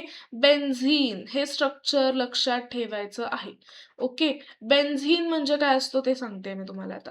हा carbon carbon carbon carbon carbon carbon याचा अर्थ 6 कार्बन काढायचं. ठीक आहे. या 6च्या 6 कार्बनमध्ये तुम्हाला डबल बॉन्ड द्यायचा आहे. This is benzene. ओके. याला काय म्हणतो आपण? Benzene. Okay. This is called as benzene. Alternate double bond असतात बेन्झीनमध्ये. किती बॉन्ड्स असतात? Alternate double bond. ठीक आहे. आता हायड्रोजन देऊन टाका मग. इथे या कार्बननी 1, 2, 3 3 बॉन्ड्स बनवलेत. So 1 hydrogen. या कार्बननी पण 3 बनवलेत. सो इथे 1 हायड्रोजन, हा पण 1, 1, 1, 1. सो ह्याचं स्ट्रक्चर किती झालं? 6 कार्बन आणि 6 hydrogen. C6H6. This is how you can draw the structures for different hydrocarbons. 3 different टाईपचे हायड्रोकार्बन्स बघितले आपण. Saturated as well as unsaturated. ठीक आहे. सो इथे तुम्हाला दिसतात हे सगळे अनसॅच्युरेटेड आहेत डबल बॉन्डवाले आणि हे सगळे सॅच्युरेटेड आहेत सिंगल बॉन्डवाले. ओके. चलो next. Structural isomerism. What is structural isomerism? Isomerism म्हणजे काय? एक असं कंपाऊंड रादर 2 असे कंपाऊंड ज्यांचा केमिकल फॉर्म्युला जो आहे तो कसा असेल? सेम. म्हणजे मॉलिक्युलर फॉर्म्युला हा सेम असतो पण स्ट्रक्चरल फॉर्म्युला हा डिफरंट असतो. त्यालाच आपण म्हणतो स्ट्रक्चरल आयसोमेरिझम. ठीक आहे. सो हे फिनॉमिनामध्ये स्ट्रक्चर जे आहे ते डिफरंट असतं. फॉर एक्झाम्पल इथे आपण ब्युटेनचं एक्झाम्पल मागेच बघितलं. सो इथे हे जे आहे ते ह्याला आपण म्हणणार एन ब्युटेन. बरोबर. ह्याचं नाव काय असेल? N butane. कारण हा स्ट्रेट चेनमध्ये आहे. आणि इथे 1, 2, 3, 4 कार्बन आहेत पण हे कसे ब्रांचिंग मध्ये आहेत म्हणून ह्याला काय नाव देणार? आयसोब्युटेन. ठीक आहे. सो ब्युटेन आणि आयसोब्युटेन ह्याचं आपण बघितलं. So these are possible in 2 ways. First is straight chain and second is branch chain. Okay, this is called as isomers. These both are isomers for each other. Okay. Next is functional groups. आता carbon compounds मध्ये सगळ्यात महत्त्वाचं काही असेल तर ते झाले functional groups. ठीक आहे. सो फंक्शनल ग्रुप्स म्हणजे काय? तर कार्बन आणि हायड्रोजन हे दोघं एकमेकांना अटॅच्ड असतात. त्याला आपण म्हणतो हायड्रोकार्बन. पण हायड्रोजन आणि कार्बन हे सोडून कार्बनला हायड्रोजन सोडून बाकीचे पण एलिमेंट्स जाऊन अटॅच होऊ शकतात. ठीक आहे. हायड्रोकार्बन्समध्ये आपण काय बघितलं? कार्बनला सगळीकडे हायड्रोजन अटॅच केला होता आपण. हायड्रोजन सोडून पण अदर एलिमेंट्स ज्याला आपण म्हणतो हेट्रो ॲटम्स अटॅच होतात. हेट्रो ॲटम्स कोणते कोणते? ऑक्सिजन असते, नायट्रोजन, सल्फर आणि हॅलोजन्स हे त्याला जाऊन अटॅच होऊ शकतात. याला आपण म्हणतो फंक्शनल ग्रुप. अगदी डबल आणि ट्रिपल बॉन्ड सुद्धा फंक्शनल ग्रुप आहेत. ठीक आहे. ज्याच्यामुळे एक स्पेसिफिक केमिकल प्रॉपर्टी मिळते कंपाऊंडला आणि त्याच्यामुळे त्याची जी व्हॅलन्सी आहे, बाहेरचं जे अटॅचमेंट आहे त्या व्हॅलन्स फ्री इलेक्ट्रॉन्सला जाऊन ते अटॅच होतात. त्याच्यामुळे त्याचा फंक्शनल ग्रुप जो आहे तो बदलतो. फंक्शनल ग्रुप हा डबल ट्रिपल बॉन्ड सुद्धा असू शकतो. ओके. चलो. So these are important functional group जे तुम्हाला स्टडी करायचे आहेत. First is halogens. हॅलोजन्समध्ये 3 इम्पॉर्टंट आहेत. Chlorine, bromine and iodine. ठीक आहे. Chlorine, bromine and iodine. These are 3 important halogens. Chlorine, bromine, iodine ह्या तिघांसाठी पण आपण ClBr आणि I असे कंडेन्स्ड फॉर्म्युला वापरतो. ठीक आहे. सो जेव्हा आपण मॉलिक्युलर फॉर्म्युलामध्ये क्लोरीन, ब्रोमीन, आयोडीनला इन्क्ल्यूड करू तेव्हा अख्खं क्लोरीन लिहायची गरज नाही पडत. फक्त ClBr आणि I याच्याने आपण इंडिकेट करतो. नेक्स्ट इज ऑक्सिजनचे. ऑक्सिजनचे कोणते कोणते आहेत? अल्कोहॉल. अल्कोहॉल म्हणजे आता अल्कोहॉलचं स्ट्रक्चर बघा कसं आहे. ऑक्सिजनला हायड्रोजन अटॅच्ड आहे आणि मग ह्या ऑक्सिजनला पुढची जी चेन असणार आहे ती अटॅच्ड असणार आहे. ठीक आहे. फॉर एक्झाम्पल समजा आपल्याकडे एखादं केमिकल कंपाऊंड आहे. ठीक आहे. आपल्याकडे एखादं केमिकल कंपाऊंड आहे. ठीक आहे. कोणतं केमिकल कंपाऊंड आहे? कोणतं घेऊयात? अज्युमिंग वी हॅव इथेन, ठीक आहे, इथेन घेऊयात. ओके, सो इथेन म्हणजे किती कार्बन झाले? 2 कार्बन. सो हे जे 2 कार्बन आहेत हे आपले झाले इथेन 1 2 3 1 2, ठीक आहे. आणि इकडे अजून एक हायड्रोजन 3, पण मी अजून तो शो करत नाहीये. तो हायड्रोजन जो आहे तो बाकीच्या ह्याला अटॅच होतोय. तो समजा ह्याला अल्कोहोल अटॅच्ड आहे म्हणजे OH. तर ह्या कार्बनला O आणि मग त्याला हायड्रोजन अटॅच्ड असतो. दिस इज अल्कोहोल, ठीक आहे. सो ह्याला आपण म्हणणार इथेनॉल, ठीक आहे. कारण हे जे आहे ते इथेन आहे आणि अल्कोहोलला OL असं लावलं जातं सफिक्स, जे आपण पुढे शिकणार आहोत हळूहळू, ठीक आहे. सो त्याला आपण ह्या स्ट्रक्चरला आपण म्हणणार इथेनॉल, ठीक आहे. वेरएज अल्डिहाइड, अल्डिहाइड म्हणजे काय असतं? तर कार्बनला डबल बॉन्ड O आणि सिंगल बॉन्ड H असतो, ठीक आहे. सो हे कार्बन कार्बन या दोघांचे हे झाले इथेनचं स्ट्रक्चर, ठीक आहे. या कार्बनला वरती डबल बॉन्ड O आणि एक सिंगल बॉन्ड H असेल तर समजायचं की हे काय आहे? ओइक ऍसिड म्हणजे अल्डिहाइड आहे, ठीक आहे. COOH, ठीक आहे. Sorry, CHO, I am sorry, aldehyde. Okay, next is ketone. Ketone म्हणजे काय? C डबल बॉन्ड O म्हणजे हा कार्बन आणि ह्याला फक्त double bond O, no hydrogen attach, ठीक आहे, फक्त double bond O. Next is carboxylic acid. Carboxylic acid is COOH म्हणजे इथे C डबल बॉन्ड O आणि सिंगल बॉन्ड H आहे ना, तर इथे हे स्ट्रक्चर मध्ये थोडं चेंज आहे. काय चेंज आहे? तर C हा वरती डबल बॉन्ड O आणि ह्याला पुन्हा सिंगल बॉन्ड O आणि मग ह्याला पुढे जाऊन हायड्रोजन अटॅच्ड असतो, ठीक आहे. हे स्ट्रक्चर मध्ये चेंज आहे. If you see, carboxylic acid आणि अल्डिहाइड या दोघांमध्ये फरक काय आहे? या कार्बनला इकडे वरती डबल बॉन्ड O आहे आणि सिंगल बॉन्ड H आहे, वेरएज ह्या कार्बनला वरती डबल बॉन्ड O आहे, इकडे सिंगल बॉन्ड O आहे आणि त्या O ला पुढे जाऊन H अटॅच्ड आहे, ठीक आहे. नेक्स्ट इज इथर. इथर साठी आपण सिंगल O, जिथे जिथे सिंगल O तुम्हाला दिसतोय तो इथरला रिप्रेझेंट करतो. Next is Easter. ईस्टर म्हणजे काय? COO म्हणजे ह्या कार्बनला वरती डबल बॉन्ड O पण अटॅच्ड आहे आणि एक सिंगल बॉन्ड O पण अटॅच्ड आहे, त्याला आपण म्हणतो ईस्टर, ठीक आहे. आणि अमाइन्स म्हणजे काय? Amines R NH3,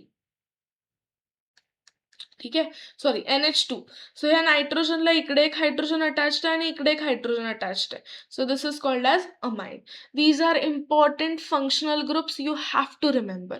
alcohol, aldehyde, ketone, carboxylic acid, ether, ester आणि अमाइन्स. ओके, आणि हॅलोजन्स. चलो, सो होमोलॉगस सिरीज म्हणजे काय असतात? जे अशा सिरीज ज्या एखाद्या कंपाऊंडच्या जॉईनिंगमुळे होतात, ठीक आहे. जेव्हा कंपाऊंड एकमेकांना एक एक एक एक करून जॉईन होतो आणि काहीतरी सिमिलॅरिटी दाखवतो, त्याला आपण म्हणतो होमोलॉगस सिरीज, ठीक आहे. सो फॉर एक्झाम्पल इथे एक होमोलॉगस सिरीज दिसते अल्केन्सची, दिसते का? Methane, ethane, propane, butane, pentane, hexane, बरोबर. सो मिथेन CH4, मिथेन नंतर इथेन आलाय. इथेनसाठी काय आहे? 2 कार्बनचे बॉन्ड्स आहेत, बरोबर. त्याच्यानंतर प्रोपेनसाठी 3. ह्याला आपण होमोलॉगस सिरीज म्हणतो, ज्याच्यामध्ये पुढचा जो आहे तो बरोबर त्याच्या नेक्स्ट वाला जो काय म्हणता येईल कंपाऊंड आहे तो स्ट्रक्चरल सिमिलॅरिटी दाखवतो. काय? There is some synchronization, sequential increase आहे ह्यांच्यामध्ये, ठीक आहे. सो फर्स्टमध्ये एकच कार्बन आहे, दुसऱ्यामध्ये 2, तिसऱ्यामध्ये 3, चौथ्यामध्ये 4 कार्बन्स आहेत, याच्यामध्ये 5, याच्यामध्ये 6, ठीक आहे. CH2 कंपाऊंड्स इथे किती आहेत? 4 CH2 कंपाऊंड्स आहेत, इथे 5 CH2 कंपाऊंड्स आहेत, इकडे 6 CH2 कंपाऊंड्स आहेत, ठीक आहे. सो इफ यू सी, याच्यामुळे ह्या एका प्रॉपर्टीमुळे याचे जे बॉइलिंग पॉइंट्स असतात त्यांच्यामध्ये पण खूप सिमिलॅरिटीज असतात, ठीक आहे. सो होमोलॉगस सिरीजचे फंक्शनल ग्रुप सेम असतात, सिमिलर केमिकल प्रॉपर्टीज शो करतात, त्यांचा जो जनरल फॉर्म्युला असतो तो सेम असतो. फॉर एक्झाम्पल इथे आपण अल्केन्सचं होमोलॉगस सिरीज बघितलंय. सो अल्केन्ससाठी आपल्याला ऑलरेडी माहिती आहे, अल्केनसाठी आपला मॉलिक्युलर फॉर्म्युला काय? CnH2n, yes, +2. That was the molecular formula for alkane, right. So हे जे आहे ते काय करतं? ग्रॅज्युअल फिजिकल चेंजेस दाखवतात. जसं जसं आपण खाली जातो तसं तसं त्यांचे फिजिकल चेंजेस पण आपल्याला दिसू शकतात आणि दॅट आर ग्रॅज्युअल, ठीक आहे. For example if you see हा 162 डिग्री सेल्सिअस मधनं -88.5 त्याच्यानंतर पुन्हा तो डिक्रीज करतोय -42 ला, त्याच्यानंतर तो 0 झालाय, मग तो इन्क्रीज होतोय 36, 69. ठीक आहे. So this is a gradual increase. Okay. Similarly इथे अल्कोहॉल आणि अल्किन्स याचे पण होमोलॉगस सिरीज आपल्याला दिलेले आहेत. अल्कोहॉलसाठी काय असणार आहे, हा जसं झाला मिथेन, सो ह्याला अल्कोहॉल अटॅच झाला तर तो झाला मिथेनॉल. ठीक आहे. या इथेनला अल्कोहॉल अटॅच झाला तर तो झाला ethanol, propanol, butanol, pentanol, hexanol. These are homologous series for alcohol. Similarly अल्केनसाठी काय असणार आहे, इथेन आहे ना, सॉरी मिथेन, मिथेनचं मिथिन मिथाईन होत नसतं. ठीक आहे. Methene methyne doesn't exist. Okay. So काय एक्झिस्ट करतं मग, इथेनचं इथिन इथाईन. ठीक आहे. Double bond triple bond. Whereas त्याच्यानंतर ब्युटेन, ब्युटेनचं butene butyne. Okay. This is possible. Okay. Methene methyne हे पॉसिबल नाहीये. ओके. चलो next. Next is nomenclature of carbon compounds. Nomenclature of carbon compounds याचा अर्थ काय, तर कार्बन कंपाऊंड्सला नाव द्यायची खूप गरज होती. द रिझन बिंग की कार्बनचे खूप सारे कंपाऊंड्स आहेत आणि एवढ्या सगळ्या कंपाऊंड्सचं जर का आयडेंटिफाय करायचं असेल तर प्रत्येकाला काही ना काहीतरी त्याचं युनिक नेम असलं पाहिजे. आणि त्याच्यासाठी आपण दोन नेमिंग सिस्टम्स काढल्या, एक कॉमन नेम आणि दुसरा आयुपॅक नेम. ठीक आहे. कॉमन नेम जो ओल्ड मेथड आहे सगळ्यांसाठी, बऱ्याच रिजन्स वाईज जे आहे ते चेंज होऊ शकतं आणि नेम्स आपण त्याच्या सोर्स, प्रॉपर्टी आणि स्ट्रक्चरनुसार देतो. फॉर एक्झाम्पल मिथेन, इथेन हे त्याचे कॉमन नेम झाले. ठीक आहे. मग आयुपॅक नेमिंग म्हणजे काय असतं, आयुपॅक जे आहे ते कोणी डेव्हलप केलं, it is develop by international union for pure and applied chemistry. ठीक आहे. IUPAC, IUPAC stands for international union for, international unit नव्हे. ठीक आहे. International union for pure and applied chemistry. Okay. So हे जे आहे ते प्रत्येक कार्बनच्या कंपाऊंडला एक युनिक नेम देतं जे वर्ल्ड वाईड सेम असणार आहे. ठीक आहे. अख्ख्या वर्ल्ड वाईड हे जे नेम आहे ते कसं असणार आहे, सेम असणार आहे. No one can claim the change in it. IUPAC नॉमेनक्लेचरचे जे रूल्स आहेत ते वर्ल्ड वाईड एक्सेप्टेड असतात. ठीक आहे. सो ह्याचं जे फॉर्मॅट आहे हे असं आहे, prefix, parent chain and then suffix. Okay. Prefix, parent chain and suffix. ना हे जे स्ट्रक्चर तुम्हाला दिसतंय किंवा हा जो फॉर्म्युला तुम्हाला दिसतोय याच्यासाठी तुम्हाला पेरेंट चेन, प्रिफिक्स, सफिक्स माहिती असलं पाहिजे. बरोबर. पेरेंट चेन, प्रिफिक्स, सफिक्स माहिती असल्याशिवाय तुम्हाला काही पुढे जाताच येणार नाही. सो पेरेंट चेन म्हणजे काय, आपण जे 10 हायड्रोकार्बन्स बघितले ना ते नाव अल्केनचे कोणते कोणते बघितले, methane, ethane, propane, butane, pentane, hexane, heptane, octane, nonane. This is called as parent chain. ठीक आहे. ह्याला काय म्हणतो आपण, पेरेंट चेन, लॉंगेस्ट कार्बनची चेन. दुसरं असतं सफिक्स. ठीक आहे. सफिक्स म्हणजे आता आपण फंक्शनल ग्रुपचा टेबल पण बघूयात, पण त्याआधी सफिक्स जे आहे ते सफिक्स म्हणजे काय, तर आपल्या वर्डच्या पेरेंट चेनच्या नंतर जे लावलं जातं त्याला म्हणतात सफिक्स. वेरस पेरेंट चेनच्या आधी जे लावलं जातं त्याला म्हणतो आपण प्रिफिक्स. ठीक आहे. Suffix and prefix. या सफिक्स आणि प्रिफिक्स मध्ये आपण फंक्शनल ग्रुप्सला ऍड करतो. ठीक आहे. चलो. So these are important functional group ज्याला आपण प्रिफिक्स आणि सफिक्स नुसार ऍड करतो. ठीक आहे. प्रिफिक्स मध्ये अजून 3 गोष्टी येतात. समजा आपली चेन स्ट्रेट असेल तर त्याला आपण प्रिफिक्स मध्ये लावणार एन. ओके. स्ट्रेट चेन साठी प्रिफिक्स मध्ये काय लावणार guys, ane. Whereas branch chain साठी आयसो आणि सायक्लिक चेन साठी cyclo. So you have to remember this. ठीक आहे. सायक्लिक चेन साठी सायक्लो, ब्रांच साठी आयसो आणि स्ट्रेट चेन साठी एन लावायचं आहे ॲज अ प्रिफिक्स. ओके. त्याच्यानंतर अल्केन्स. अल्केनसाठी काय सफिक्स, ANE. ANE म्हणजे काय, अल्केन म्हणजे सिंगल बॉन्ड. बरोबर. सिमिलरली ENE म्हणजे डबल बॉन्ड. ठीक आहे. ENE म्हणजे डबल बॉन्ड. YNE म्हणजे ट्रिपल बॉन्ड. ठीक आहे. If you see carbon carbon मध्ये ट्रिपल बॉन्ड आहे तर सफिक्स काय लागणार, YNE. ओके. चल. त्याच्यानंतर आहे अल्कोहॉल. अल्कोहॉल म्हणजे OH. हे तर आपण बघितलेत, हे स्ट्रक्चर आपण ऑलरेडी बघितलेत. सो अल्कोहॉलसाठी OH आणि OH साठी आपण प्रिफिक्स नाही वापरत तर सफिक्स वापरतो. काय वापरतो, ऑल. ठीक आहे. OL, all. ठीक आहे. सो याचा अर्थ समजा आपल्याकडे हे स्ट्रक्चर आहे. ठीक आहे. कार्बन कार्बनमध्ये सिंगल बॉन्ड आहे आणि असं स्ट्रक्चर आहे. हे 3 हायड्रोजन आहेत, हे 2 हायड्रोजन आहेत आणि इकडे O इकडे H आहे. ठीक आहे. सो ह्याचं नाव काय असणार? आधी पेरेंट चेन किती आहेत? 2 कार्बन आहेत पेरेंट चेनमध्ये. ठीक आहे. सो हा एक कार्बन झाला, हा एक कार्बन. 2 कार्बन म्हणजे किती असतं? Yes, what is 2 carbon? इथ. बरोबर. 2 कार्बन्स म्हणजे काय असतं? इथ. आणि सिंगल बॉन्ड आहे म्हणून ANE. ठीक आहे. इथेन. याचं तर आलं उत्तर. ठीक आहे. ह्याचं नेमिंग आलं. पण आता या OH ला काय करणार? सो हे जे E आहे ना, ही E काढून टाकायचं आणि ह्याच्या ऐवजी OH फंक्शनल ग्रुप असल्यामुळे सफिक्स मध्ये ऑल लावायचं. ठीक आहे. सो आता ह्याचं नाव काय झालं? इथेन आणि E काढून टाकून OL, इथेनॉल. ठीक आहे. Ethanol. That is ethanol. Okay. त्याच्यानंतर अल्डिहाइड साठी आपण सफिक्स वापरतो सिमिलरली AL. ठीक आहे. अल्कोहोलसाठी OL आणि अल्डिहाइडसाठी AL. कार्बोक्सिलिक ऍसिडसाठी ओइक ऍसिड आणि कीटोनसाठी ओन. ओन फॉर कीटोन म्हणजे CO असेल तर ओन लावतो आपण, COOH असेल तर ओइक ऍसिड. हॅलोजन्स ClBrI याच्यासाठी आपण लावतो क्लोरो, ब्रोमो आणि आयडो, पण हे सफिक्सला नाही, हे प्रिफिक्सला लावतो. ठीक आहे. क्लोरो, ब्रोमो, आयडो हे आपण कुठे लावतो? प्रिफिक्सला. सिमिलरली इथर असेल तर अल्कॉक्सी लावतात आणि इस्टर असेल, so if you see nitro, chlorobromo, iodo आणि अल्कॉक्सी हेच एवढे फक्त आपण प्रिफिक्स लावतो. हे सोडून आपण स्ट्रेट चेन साठी N लावतो, ब्रांच साठी आयसो लावतो आणि सायक्लो म्हणजे सायक्लिक चेन साठी सायक्लो लावतो. So these are important. हे 3 झाले. 4, 5, 6, 7, 8. 8 प्रिफिक्स तुम्हाला लक्षात ठेवायचे. ठीक आहे. 3 प्रिफिक्स जे ब्रांचिंग कसं आहे ह्याच्यावरती डिपेंड करतं, आपली चेन कशी आहे त्याच्यावर. आणि हे सगळे फंक्शनल ग्रुपवर. ठीक आहे. फंक्शनल ग्रुप म्हणजे कोणते कोणते? क्लोरो, ब्रोमो, आयडो, अल्कॉक्सी अँड नायट्रो हे सगळे प्रिफिक्स झाले.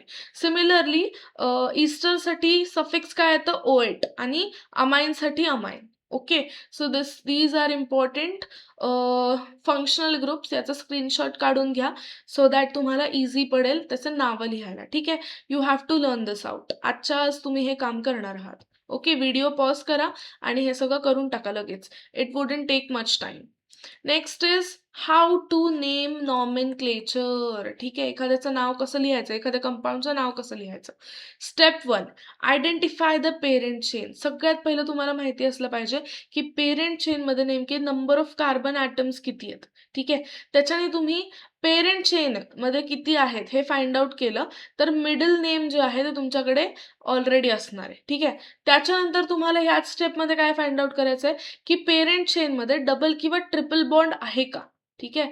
डबल किंवा ट्रिपल बॉन्ड आहे का हे चेक करायचं आहे. सो इथे सगळी सिंगल बॉन्ड असेल तर ANE असं सफिक्स लावायचं आहे. डबल असेल तर ENE आणि ट्रिपल असेल तर YNE. ठीक आहे. So these are 2 important things you have to do in step 1. त्याच्यानंतर स्टेप 2 मध्ये काय करायचं आहे? त्याच्यानंतर आपल्याला केमिकलमध्ये बघायचं आहे की एखादा फंक्शनल ग्रुप प्रेझेंट आहे का, आणि जर का तो फंक्शनल ग्रुप प्रेझेंट असेल तर त्याच्यातला E काढून टाकायचा आणि आपल्या फंक्शनल ग्रुपसाठीचा सफिक्स त्याला देऊन टाकायचं. समजा प्रिफिक्स वापरत असू तर प्रिफिक्स देऊन टाकायचं. ठीक आहे. हे आपण जेव्हा एक्झाम्पल्स करू तेव्हा कळेल अजून व्यवस्थित. And the third step is number of carbon atom. Number असं असलं पाहिजे की कार्बन ॲटमच्या नियरेस्ट कार्बन ॲटमला फंक्शनल ग्रुप केला पाहिजे. ठीक आहे. म्हणजे लोएस्ट नंबर आपल्याला मिळेल. आपण बघूयात, क्वेश्चन्स बघूया त्याच्यानंतर बघूया. सो ह्याचं तुम्हाला आयुपॅक नेम काढायचं आहे. काय असणार ह्याचा आयुपॅक नेम सांगा बरं. याचं नाव आहे इथिलीन. कॉमन नेम याचा आहे इथिलीन. सो 2 कार्बन, पेरेंट चेनचं आधी नाव लिहून घ्या. पेरेंट चेनचं 2 कार्बन आहेत म्हणून नाव काय असणार आहे? इथ. ठीक आहे. पेरेंट चेनचं नाव झालं इथ. डबल बॉन्ड आहे त्याच्यामुळे ENE डबल बॉन्ड आहे त्याच्यामुळे ENE आणि स्ट्रेट चेन दिसतंय याचा अर्थ प्रिफिक्सला काय येणार? N. सो याचं नाव काय झालं? N ethene. बरोबर. नाव काय झालं? N ethene. You can also write it as ethene. ठीक आहे. याचं नाव काय लिहू शकता? इथीन. सिमिलरली याचं नाव काय येईल? याचं कॉमन नेम आहे ॲसिटिलीन, पण याचं नाव काय आहे आयुपॅक मध्ये? 2 कार्बन, एकदम बिनधास्तपणे इथ लिहून टाका. 2 कार्बन आहे ना, इथ लिहून टाका. ठीक आहे. ट्रिपल बॉन्ड आहे त्याच्यामुळे YNE. ओके. स्ट्रेट चेन आहे म्हणून N इथिलीन. ठीक आहे. सिमिलरली ह्याच्यासाठी पण लिहू शकता. काय आहे? CH3COOH. किती कार्बन आहेत? 1, 2. 2 कार्बन आहेत. काय लिहून टाका? इथ. ओके. नाव काय लिहिणार? CH3COOH. नाव काय लिहिणार? COOH. म्हणजे फंक्शनल ग्रुप काय आहे आपला COOH याचा? What's the functional group for COOH? COOH म्हणजे ओइक ऍसिड, बरोबर? ओके. इथे आपण इथे बघितलं होतं. हे बघा. COOH म्हणजे कोण? Oic acid. सो काय असणार आहे आपल्या ह्याचं नाव? Ethanoic acid. Is it ethanoic acid? Yes, it is ethanoic acid. चलो, याचं नाव काय असणार आहे मग? इथ. आणि सफिक्सला एन, इथेन लिहितो आपण, बरोबर? सो ह्याच्यामध्ये सिंगल बॉन्ड असल्यामुळे इथ, एन आणि ओइक ऍसिड, नोइक ऍसिड. ठीक आहे, इथेनोइक ऍसिड. ठीक आहे, ई काढून टाकला आणि ओइक ऍसिड असं लिहिलेलं आहे आपण. ओके. स्ट्रेट चेन आहे म्हणून n ethanoic acid. Okay. Next CH3OH. CH3 आहे, बिंदास मिथ लिहून टाका. ओके. बिंदास. सिंगल बॉन्ड आहे त्याच्यामुळे AN लिहून टाका, कारण ई जो आहे तो आपण तसंही रब करणार आहे. ठीक आहे. सो OH असल्यामुळे अल्कोहोल आहे म्हणजे इथेनॉल. इथेनॉल. ठीक आहे. Sorry, OL. अल्कोहोल आहे ना, OL. इथेनॉल. ठीक आहे. इथे 1, 2 2 कार्बन आहे. 2 कार्बन म्हणजे काय? बिंदास काय लिहून टाकायचं? इथ. बरोबर? इथ लिहून टाकायचं. 2 कार्बन आहेत, सिंगल बॉन्ड आहे त्याच्यामुळे ANE लिहिणार आहेत, पण ई काढून टाकणार आहे त्याच्यामुळे कारण OH असल्यामुळे ई तर काढूनच टाकावे लागणार. सो OH साठी काय यूज करणार? L. सो ह्याचं नाव काय झालं? इथेनॉल. Sorry, OL. इथेनॉल. बरोबर? त्याच्यानंतर हे CH3CHO. CH3CHO. 2 कार्बन आहेत, बिंदास काय लिहून टाका? 2 कार्बन आहेत ना, सो बिंदास काय लिहिणार? इथ. ओके. सिंगल बॉन्ड आहे, AN. ठीक आहे. CHO म्हणजे कोण झाला आपला? CHO, ketone. बरोबर? त्याच्यासाठी काय लिहितो आपण? L. इथेनॉल. इथेनॉल. बरोबर? हा इथेनॉल आणि हा इथेनॉल. त्याच्यानंतर इथे 1, 2, 3 3 कार्बन. 3 कार्बनसाठी काय लिहितो आपण? प्रोप. ठीक आहे. प्रोप. सिंगल बॉन्ड आहे त्याच्यामुळे AN लिहा. तर ठीक आहे. त्याच्यानंतर इथे CO दिसतोय, CO. इफ यू सी, इथे CO दिसतोय का? सिंगल बॉन्ड O आहे. सिंगल बॉन्ड O साठी आपण काय लिहितो? ओन लिहितो. ओन. ONE. ओन. प्रोपॅनॉन. दिसतंय का? Propane on. ठीक आहे. असे सिमिलरली हे सगळेच्या सगळे तुम्ही स्ट्रक्चर्स लिहू शकता. ठीक आहे. मला हे तिन्ही पण कमेंट सेक्शन मध्ये नक्की सांगा. या तिघांचेही नावं आयुपॅक नेम मला कमेंट सेक्शन मध्ये सांगा. 8th, 9th and 10th. ठीक आहे. इथाइल मिथाइल कीटोन, इथाइलमाइन आणि N प्रोपाइल क्लोराइड या तिघांचेही नावं तुम्ही मला नक्की कमेंट सेक्शन मध्ये सांगणार आहात. ओके. चलो, next is chemical properties of carbon compounds. Carbon कंपाउंडचे काही chemical properties. First is combustion. आता कंबशन रिॲक्शन मध्ये काय होतं? कंबशन रिॲक्शन म्हणजे काय असते? Combustion reaction is heating in presence of oxygen. ऑक्सिजनच्या प्रेझेन्स मध्ये आपण काय करतो? इग्नाइट करतो. ठीक आहे. सो इग्निशन नंतर काय होतं? कार्बन डायऑक्साईड हा गॅस बाहेर पडतो. ऑलवेज रिमेंबर, जेव्हा तुम्ही कार्बन कंपाऊंडचं इग्निशन करता तेव्हा कार्बन डायऑक्साईड जो आहे तो बाहेर पडतो. ठीक आहे. सिमिलरली इथे आपण कार्बन प्लस O2 घेतलाय तर काय बाहेर पडणार? CO2, heat, light. ओके. तर त्याच्यानंतर मिथेन घेतलाय. Methane is again a carbon compound. जर का मिथेनचं कंबशन केलं तर कार्बन डायऑक्साईड, CO2, लाईट आणि हीट हे तर बाहेर पडणारच 101%. आणि अजून काय? वॉटर पण बाहेर पडतं. ठीक आहे. सिमिलरली इथेनॉल घेतलं तर इथेनॉलसाठी काय होणार? इथेनॉल घेतल्यानंतर ethanol is again a carbon compound. So CO2 तर फिक्स आहे, हीट आणि लाईट पण फिक्स आहे आणि 3H2O. This is combustion reaction. ठीक आहे. Next is oxidation. ऑक्सिडेशन मध्ये आपण काय करतो? It is addition of oxygen और रिमूव्हल ऑफ हायड्रोजन. बरोबर? सो ह्या केसमध्ये काय होतं? जेव्हा आपण इग्नाइट करतो एखाद्या कार्बन कंपाऊंडला इन प्रेझेन्स ऑफ ऑक्सिजन, तेव्हा पुन्हा CO2 CO2 आणि H2O ह्या 2 इम्पॉर्टंट कंपाउंड्समध्ये आपला जो कंपाउंड आहे तो ब्रेक होतो. ठीक आहे. पण ऑक्सिडेशन रिॲक्शन आणि कंबशन रिॲक्शन या दोघांमध्ये फरक असतो. ठीक आहे. काय फरक असतो? तर इथे आपण ऑक्सिडायझिंग एजंट्स यूज करतो. ऑक्सिडायझिंग एजंट्स काय करतात? याला कम्प्लिटली ऑक्सिडाइज करतात आणि त्याला ऑक्सिजन सोबत कम्प्लिटली रिॲक्ट करण्यासाठी भाग पडतात. ठीक आहे. म्हणजे ऑक्सिडेशन रिॲक्शन जी आहे ती फास्ट करण्याचं काम करतात ऑक्सिडायझिंग एजंट्स. सो इथे तुम्हाला एक रिॲक्शन दिसते इथेनॉलची. इथेनॉलमध्ये काय केलं आपण? इथे एक सिंगल ऑक्सिजन, ह्याला म्हणतात नेसेंट ऑक्सिजन. ठीक आहे. Nascent oxygen. सो या सिंगल ऑक्सिजनच्या प्रेझेन्समध्ये as well as in the presence of KMnO4, ठीक आहे, पोटॅशियम परमॅग्नेट ह्याच्या प्रेझेन्समध्ये आपण काय करतोय?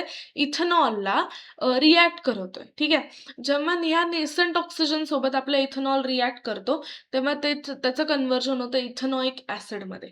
दिस is the second oxidation reaction. ठीक आहे. याच्यामध्ये ऑक्सिडायझिंग एजंट कोण झाला? नेसेंट ऑक्सिजन आणि पोटॅशियम परमॅग्नेट, जो इथेनॉलला एक पिंक कलर देतो. ठीक आहे. सो जेव्हा आपण पोटॅशियम परमॅग्नेट हे इथेनॉलमध्ये ॲड करतो तेव्हा हा जो पिंक कलर आहे तो पिंक कलर काय होतो? डिसअपिअर होतो बिगिनिंगला, पण त्याच्यानंतर पोटॅशियम परमॅग्नेट जे आहे ते पुन्हा त्या या रिॲक्शनमधून त्याचं जे रंग आहे तो रंग पुन्हा रिॲक्शनमध्ये आणण्याचा प्रयत्न करतो. ठीक आहे. In addition of potassium permanganate is continued to beyond this point, it is not used up and become excessive. ठीक आहे. खूप जास्त जेव्हा आपण पोटॅशियम परमॅग्नेट टाकत राहतो त्याच्यामुळे काय होतं? पिंक कलर जो आहे तो एक्सेसिव्ह असल्यामुळे तो व्हॅनिश होत नाही. ठीक आहे. सो याच्यामध्ये आपण काय केलं? इथेनॉलमध्ये पोटॅशियम परमॅग्नेट टाकत चाललोय. त्याच्यामुळे काय होतं? Most of the ethanol potassium permanganate सोबत रिॲक्ट करतो. पण एकदा की पोटॅशियम परमॅग्नेट सोबत रिॲक्ट करण्यासाठी इथेनॉल नाही राहिला, म्हणजे सगळा इथेनॉल हा इथेनॉइक ॲसिडमध्ये कन्वर्ट झालाय. सो जो राहिलेला पोटॅशियम परमॅग्नेट आहे त्याचा पिंक कलर आपल्याला सोल्युशनमध्ये दिसतो. ठीक आहे. दिस इज द पॉइंट, ज्या पॉइंटला आपल्याला समजतं की इथेनॉलचं कम्प्लिटली कन्व्हर्जन इथेनॉइक ॲसिडमध्ये झालेलं आहे. ठीक आहे. So that pink colour indicates the completion of reaction. Okay. चलो, next is addition reaction. Addition reaction म्हणजे काय असते? सो याच्यामध्ये आपण काय करतो? एखादा कंपाऊंड जो आहे तो कंपाऊंड ॲज अ कॅटलिस्ट म्हणून सगळ्यात पहिलं कॅटलिस्ट यूज करतो आणि ॲडिशन रिॲक्शनमध्ये हायड्रोजनला ॲड करतो. ठीक आहे. सो हायड्रोजनला ॲड करून अनसॅच्युरेटेड हायड्रोकार्बनला सॅच्युरेटेड हायड्रोकार्बनमध्ये कन्वर्ट करतो. ठीक आहे. अनसॅच्युरेटेडला कशात कन्वर्ट करतो? सॅच्युरेटेड हायड्रोकार्बन्सला. सो ह्याच्यासाठी कॅटलिस्टचं असणं गरजेचं आहे, because unsaturated hydrocarbons takes probably much more time and much more energy to convert in to saturated hydrocarbons. ठीक आहे. सो त्याच्यासाठी आपण कॅटलिस्ट यूज करतो आणि इथे आपण कॅटलिस्ट काय यूज केलंय?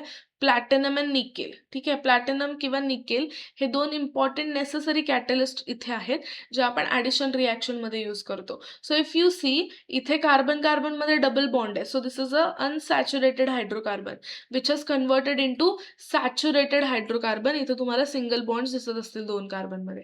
ठीक आहे. This is nothing but addition reaction. Okay. चलो. सो वनस्पती घी जे आहे ना, वनस्पती घी इज क्लासिक एक्झाम्पल.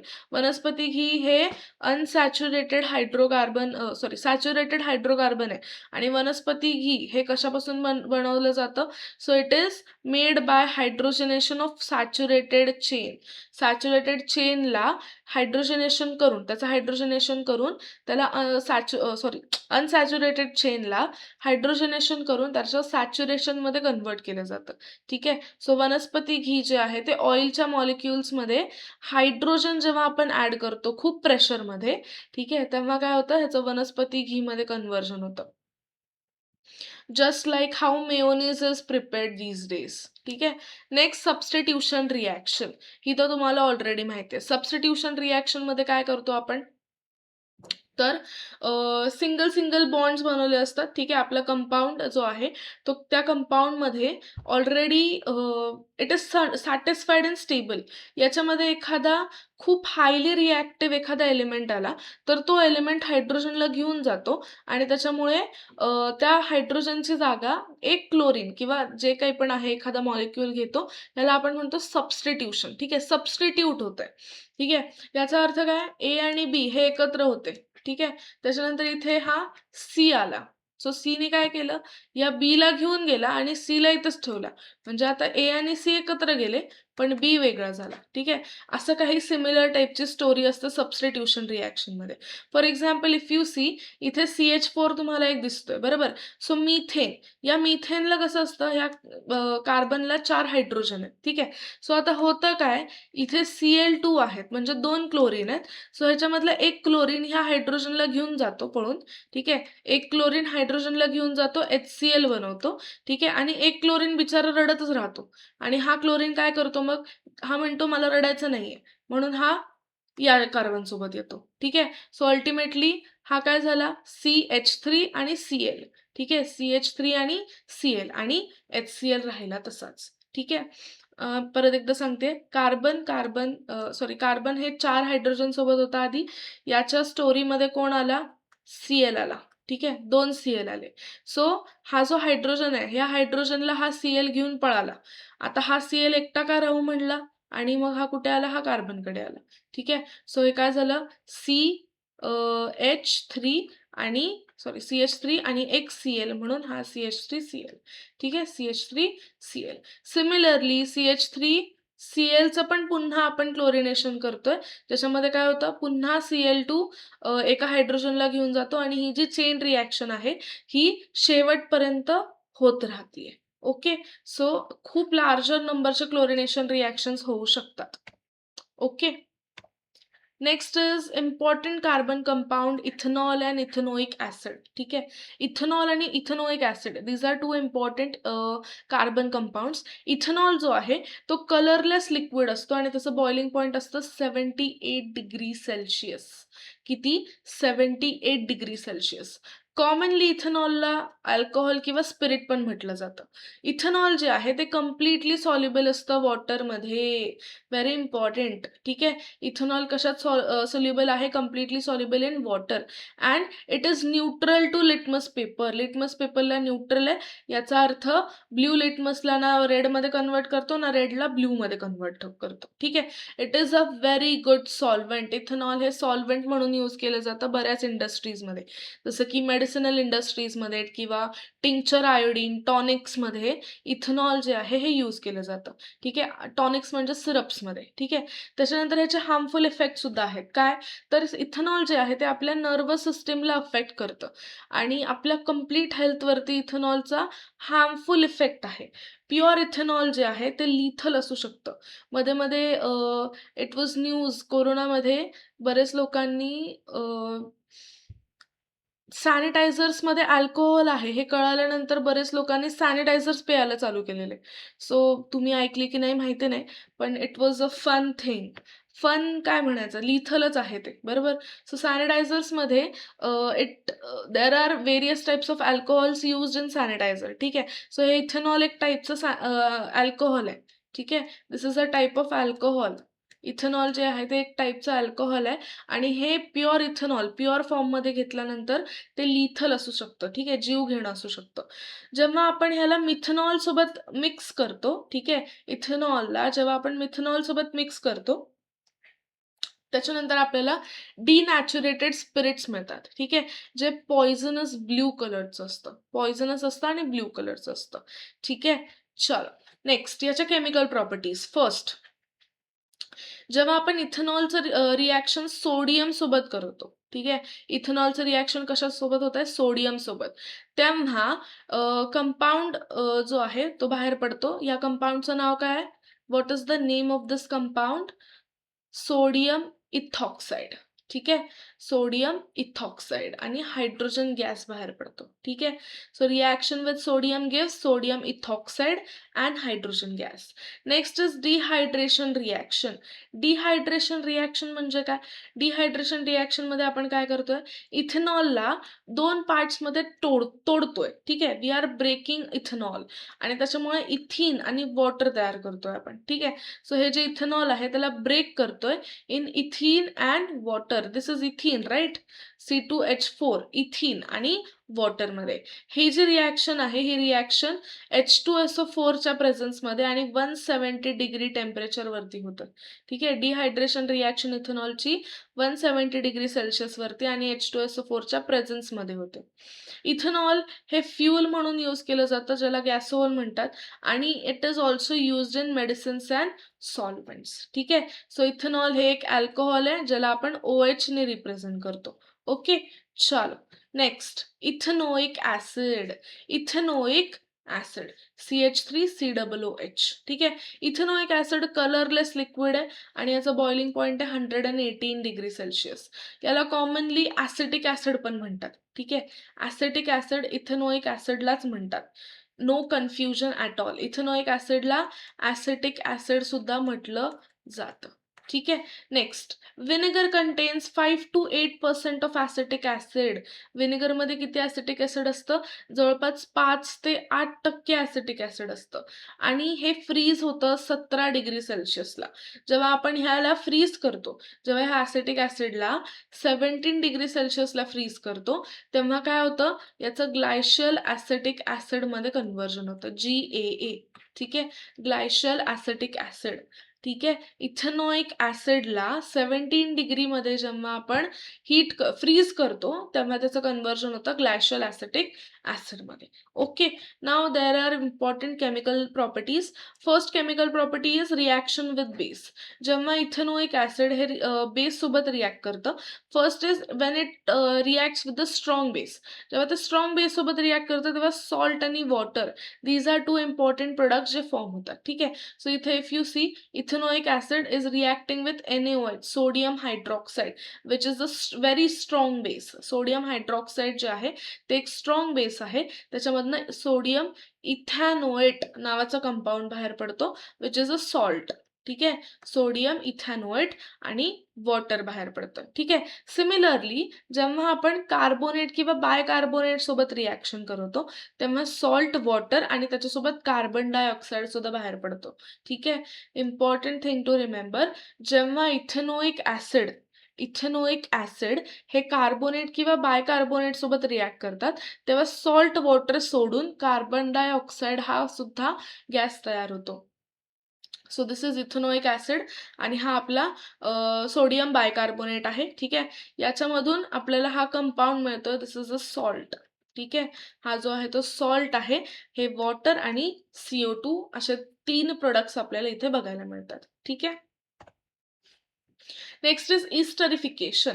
इस्टरिफिकेशन म्हणजे काय? तर आपण काय करतोय, कार्बोक्सिलिक ऍसिडचं रिॲक्शन अल्कोहोल सोबत करतोय सो दॅट इस्टर आणि वॉटर तयार होईल. ठीक आहे.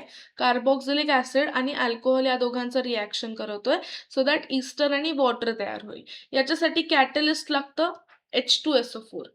सो इथे इथेनोइक ऍसिड दिसतंय सगळ्यांना.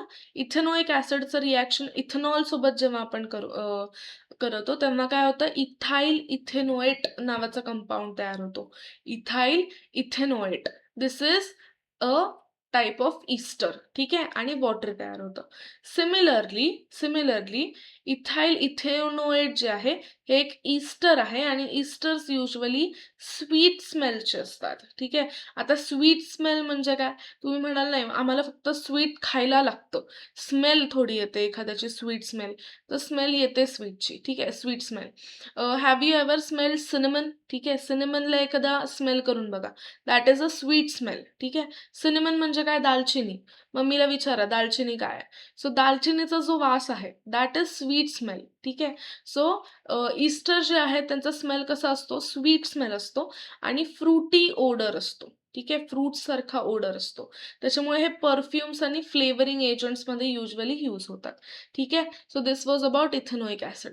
The third reaction is saponification. Sap. ठीक आहे. सॅपोनिफिकेशन म्हणजे काय? Reaction of ester. आता आपण जे ईस्टर तयार केलंय त्या ईस्टरचं रिॲक्शन करतोय सोडियम हायड्रॉक्साईड सोबत. त्याच्यामधनं सोडियम कार्बोक्सिलेट नावाचं सोप तयार होतं. ठीक आहे. सॅपोनिफिकेशन म्हणजे सोप तयार करणे. So if you see, general reaction काय आहे? ईस्टर आणि सोडियम हायड्रॉक्साईड या दोघांचं रिॲक्शन होत आहे, सोडियम कार्बोक्सिलेट नावाचं सोप तयार होत आहे. ठीक आहे. This is a soap. आणि अल्कोहॉल बाहेर पडतोय. ठीक आहे. हे जे आहे, हे जे सोप आहे, सॉरी, हे जे इथेनॉइक ॲसिड आहे, ते आपण सोप प्रिपरेशनसाठी यूज करतो, जसं आता आपण बघितलं. त्याच्यानंतर रिव्हर्स इस्टरिफिकेशन रिएक्शनसाठी सुद्धा, म्हणजे इस्टर तयार करण्यासाठी, सोपमधून इस्टर तयार करण्यासाठी सुद्धा आपण हे यूज करतो. ठीक आहे. हा आहे लास्ट टॉपिक, मॅक्रोमॉलिक्युल्स. ठीक आहे. सो मॅक्रो याचा अर्थ जे 100 किंवा थाउजंड्स ऑफ ॲटम्सनी बनलेले असतात, त्याला आपण म्हणतो मॅक्रो. ठीक आहे. मायक्रो आणि मॅक्रो असे 2 टर्म्स असतात. मायक्रो म्हणजे जे छोट्या-छोट्या सब युनिट्समध्ये बनलेले असतात किंवा जे खूप छोटे असतात मायक्रोस्कोपिक लेव्हलवरती, आणि त्याच्यापेक्षा मोठे म्हणजे मॅक्रो मॉलिक्युल्स. ठीक आहे. सो मॅक्रो मॉलिक्युल्स जे आहेत ते जायंट कार्बन मॉलिक्युल्सनी बनलेले असतात आणि ह्याच्यामध्ये हंड्रेड्स किंवा थाउजंड्स ऑफ ॲटम्स प्रेझेंट असतात. याच्यामध्ये मॉलिक्युलर मास हा खूप मोठा असल्यामुळे ह्याला पॉलिमर्स सुद्धा म्हटलं जातं. ठीक आहे. So this belongs to the group of polymers. हे जे आहे ते 2 टाइप्स असतात. एक नॅचरल मॅक्रो मॉलिक्युल्स आणि दुसरे असतात मॅनमेड. नॅचरल मॅक्रो मॉलिक्युल्स म्हणजे आपले झाले पॉलिसॅकराइड, शुगर. ठीक आहे. याच्यामध्ये स्टार्च झालं, सेल्युलोज झालं. सेल्युलोज मिळतं फूड, क्लोथिंग किंवा शेल्टर्समधून. ठीक आहे. Whereas protein, body structure, movement, psychological functions याच्यामुळे प्रोटीन आपल्याला मिळतं. This is again a natural मॅक्रोमॉलिक्यूल.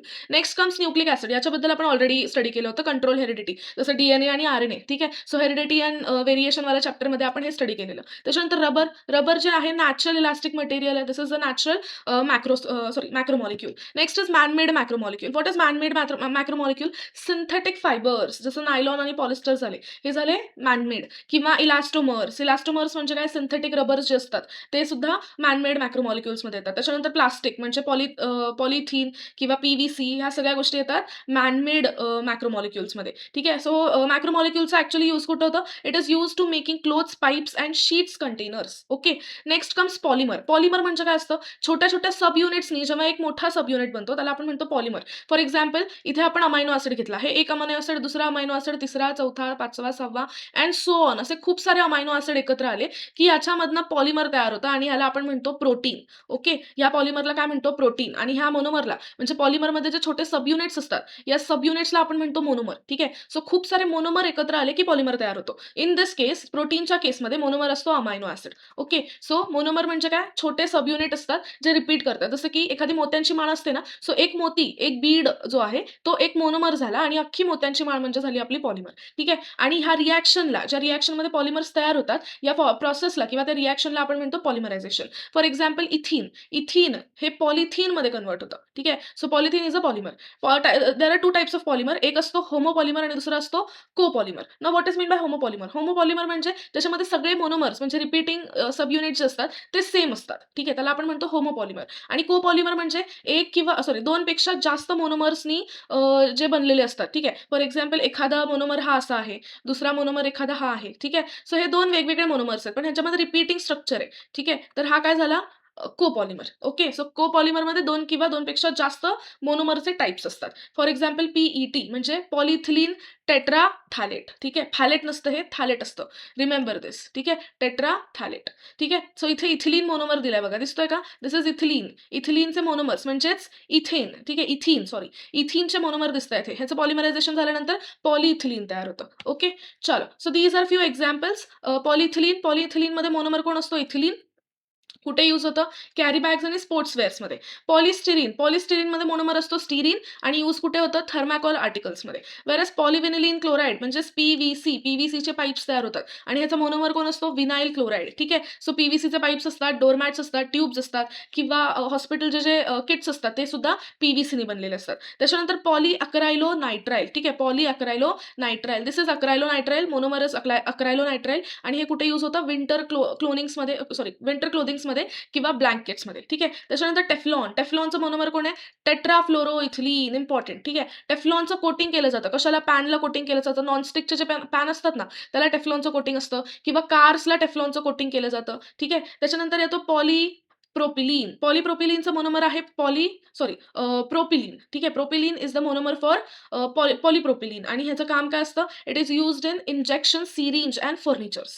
Okay. त्यानंतर स्ट्रक्चर ऑफ पॉलिमर. पॉलिमर जे आहे ते लिनियर असू शकतं, ब्रांच असू शकतं किंवा क्रॉस लिंक्ड असू शकतं. एकमेकांना क्रॉस लिंक पॉलिमर सुद्धा असू शकतात आणि ह्याच्या ज्या प्रॉपर्टीज आहेत ते टाइप ऑफ पॉलिमर आणि स्ट्रक्चर ऑफ पॉलिमर या 2 गोष्टींवरती डिपेंड करतं. ठीक आहे. There are again few examples. This is polysaccharide. Polysaccharide glucose आहे आणि हे कशात असतं? स्टार्चमध्ये. सेल्युलोज सुद्धा ग्लुकोज आहे आणि हा कशात असतो? वूडमध्ये. युजुअली सेल वॉलमध्ये वगैरे सेल्युलोज प्रेझेंट असतो. त्याच्यानंतर प्रोटीन्स अमायनो ॲसिड्स पासून बनले जातात. प्रोटीनचा मोनोमर काय आहे? Amino acid. We have studied this already. हे muscle, hair, enzyme, skin, egg याच्यामध्ये मिळतं. त्याच्यानंतर DNA न्यूक्लिओटाइड्समधून. RNA सुद्धा न्यूक्लिओटाइड आहे मोनोमर. DNA आणि RNA दोघांचं पण न्यूक्लिओटाइड इज द मोनोमर. फक्त DNA साठी डिऑक्सिरायबोज फॉस्फेट असतं आणि RNA साठी रायबोज फॉस्फेट असतं. हे कुठे आहे? क्रोमोझोममध्ये आणि RNA न्यूक्लियसमध्ये असतो. सायटोप्लाझम, न्यूक्लियस आणि सायटोप्लाझममध्ये. रबर जो आहे तो आयसोप्रीन नावाच्या मोनोमरने बनलेला आहे. ठीक आहे. रबरसाठी मोनोमर कोण आहे? आयसोप्रीन. आणि रबर कुठे यूज होतं? लॅटेक्स ऑफ रबर सॉरी कुठे अकर होतं? So it occurs in the LaTeX of the rubber tree. ठीक आहे. So this was about polymers. So पुढच्या लेक्चरला अजून एक चॅप्टर घेऊन भेटूयात. तोपर्यंत खूप अभ्यास करत राहा, कॉन्फिडेंट राहा. काही क्वेश्चन्स असतील तर बिनधास्त कमेंटमध्ये विचारा. ओके, चल बाय.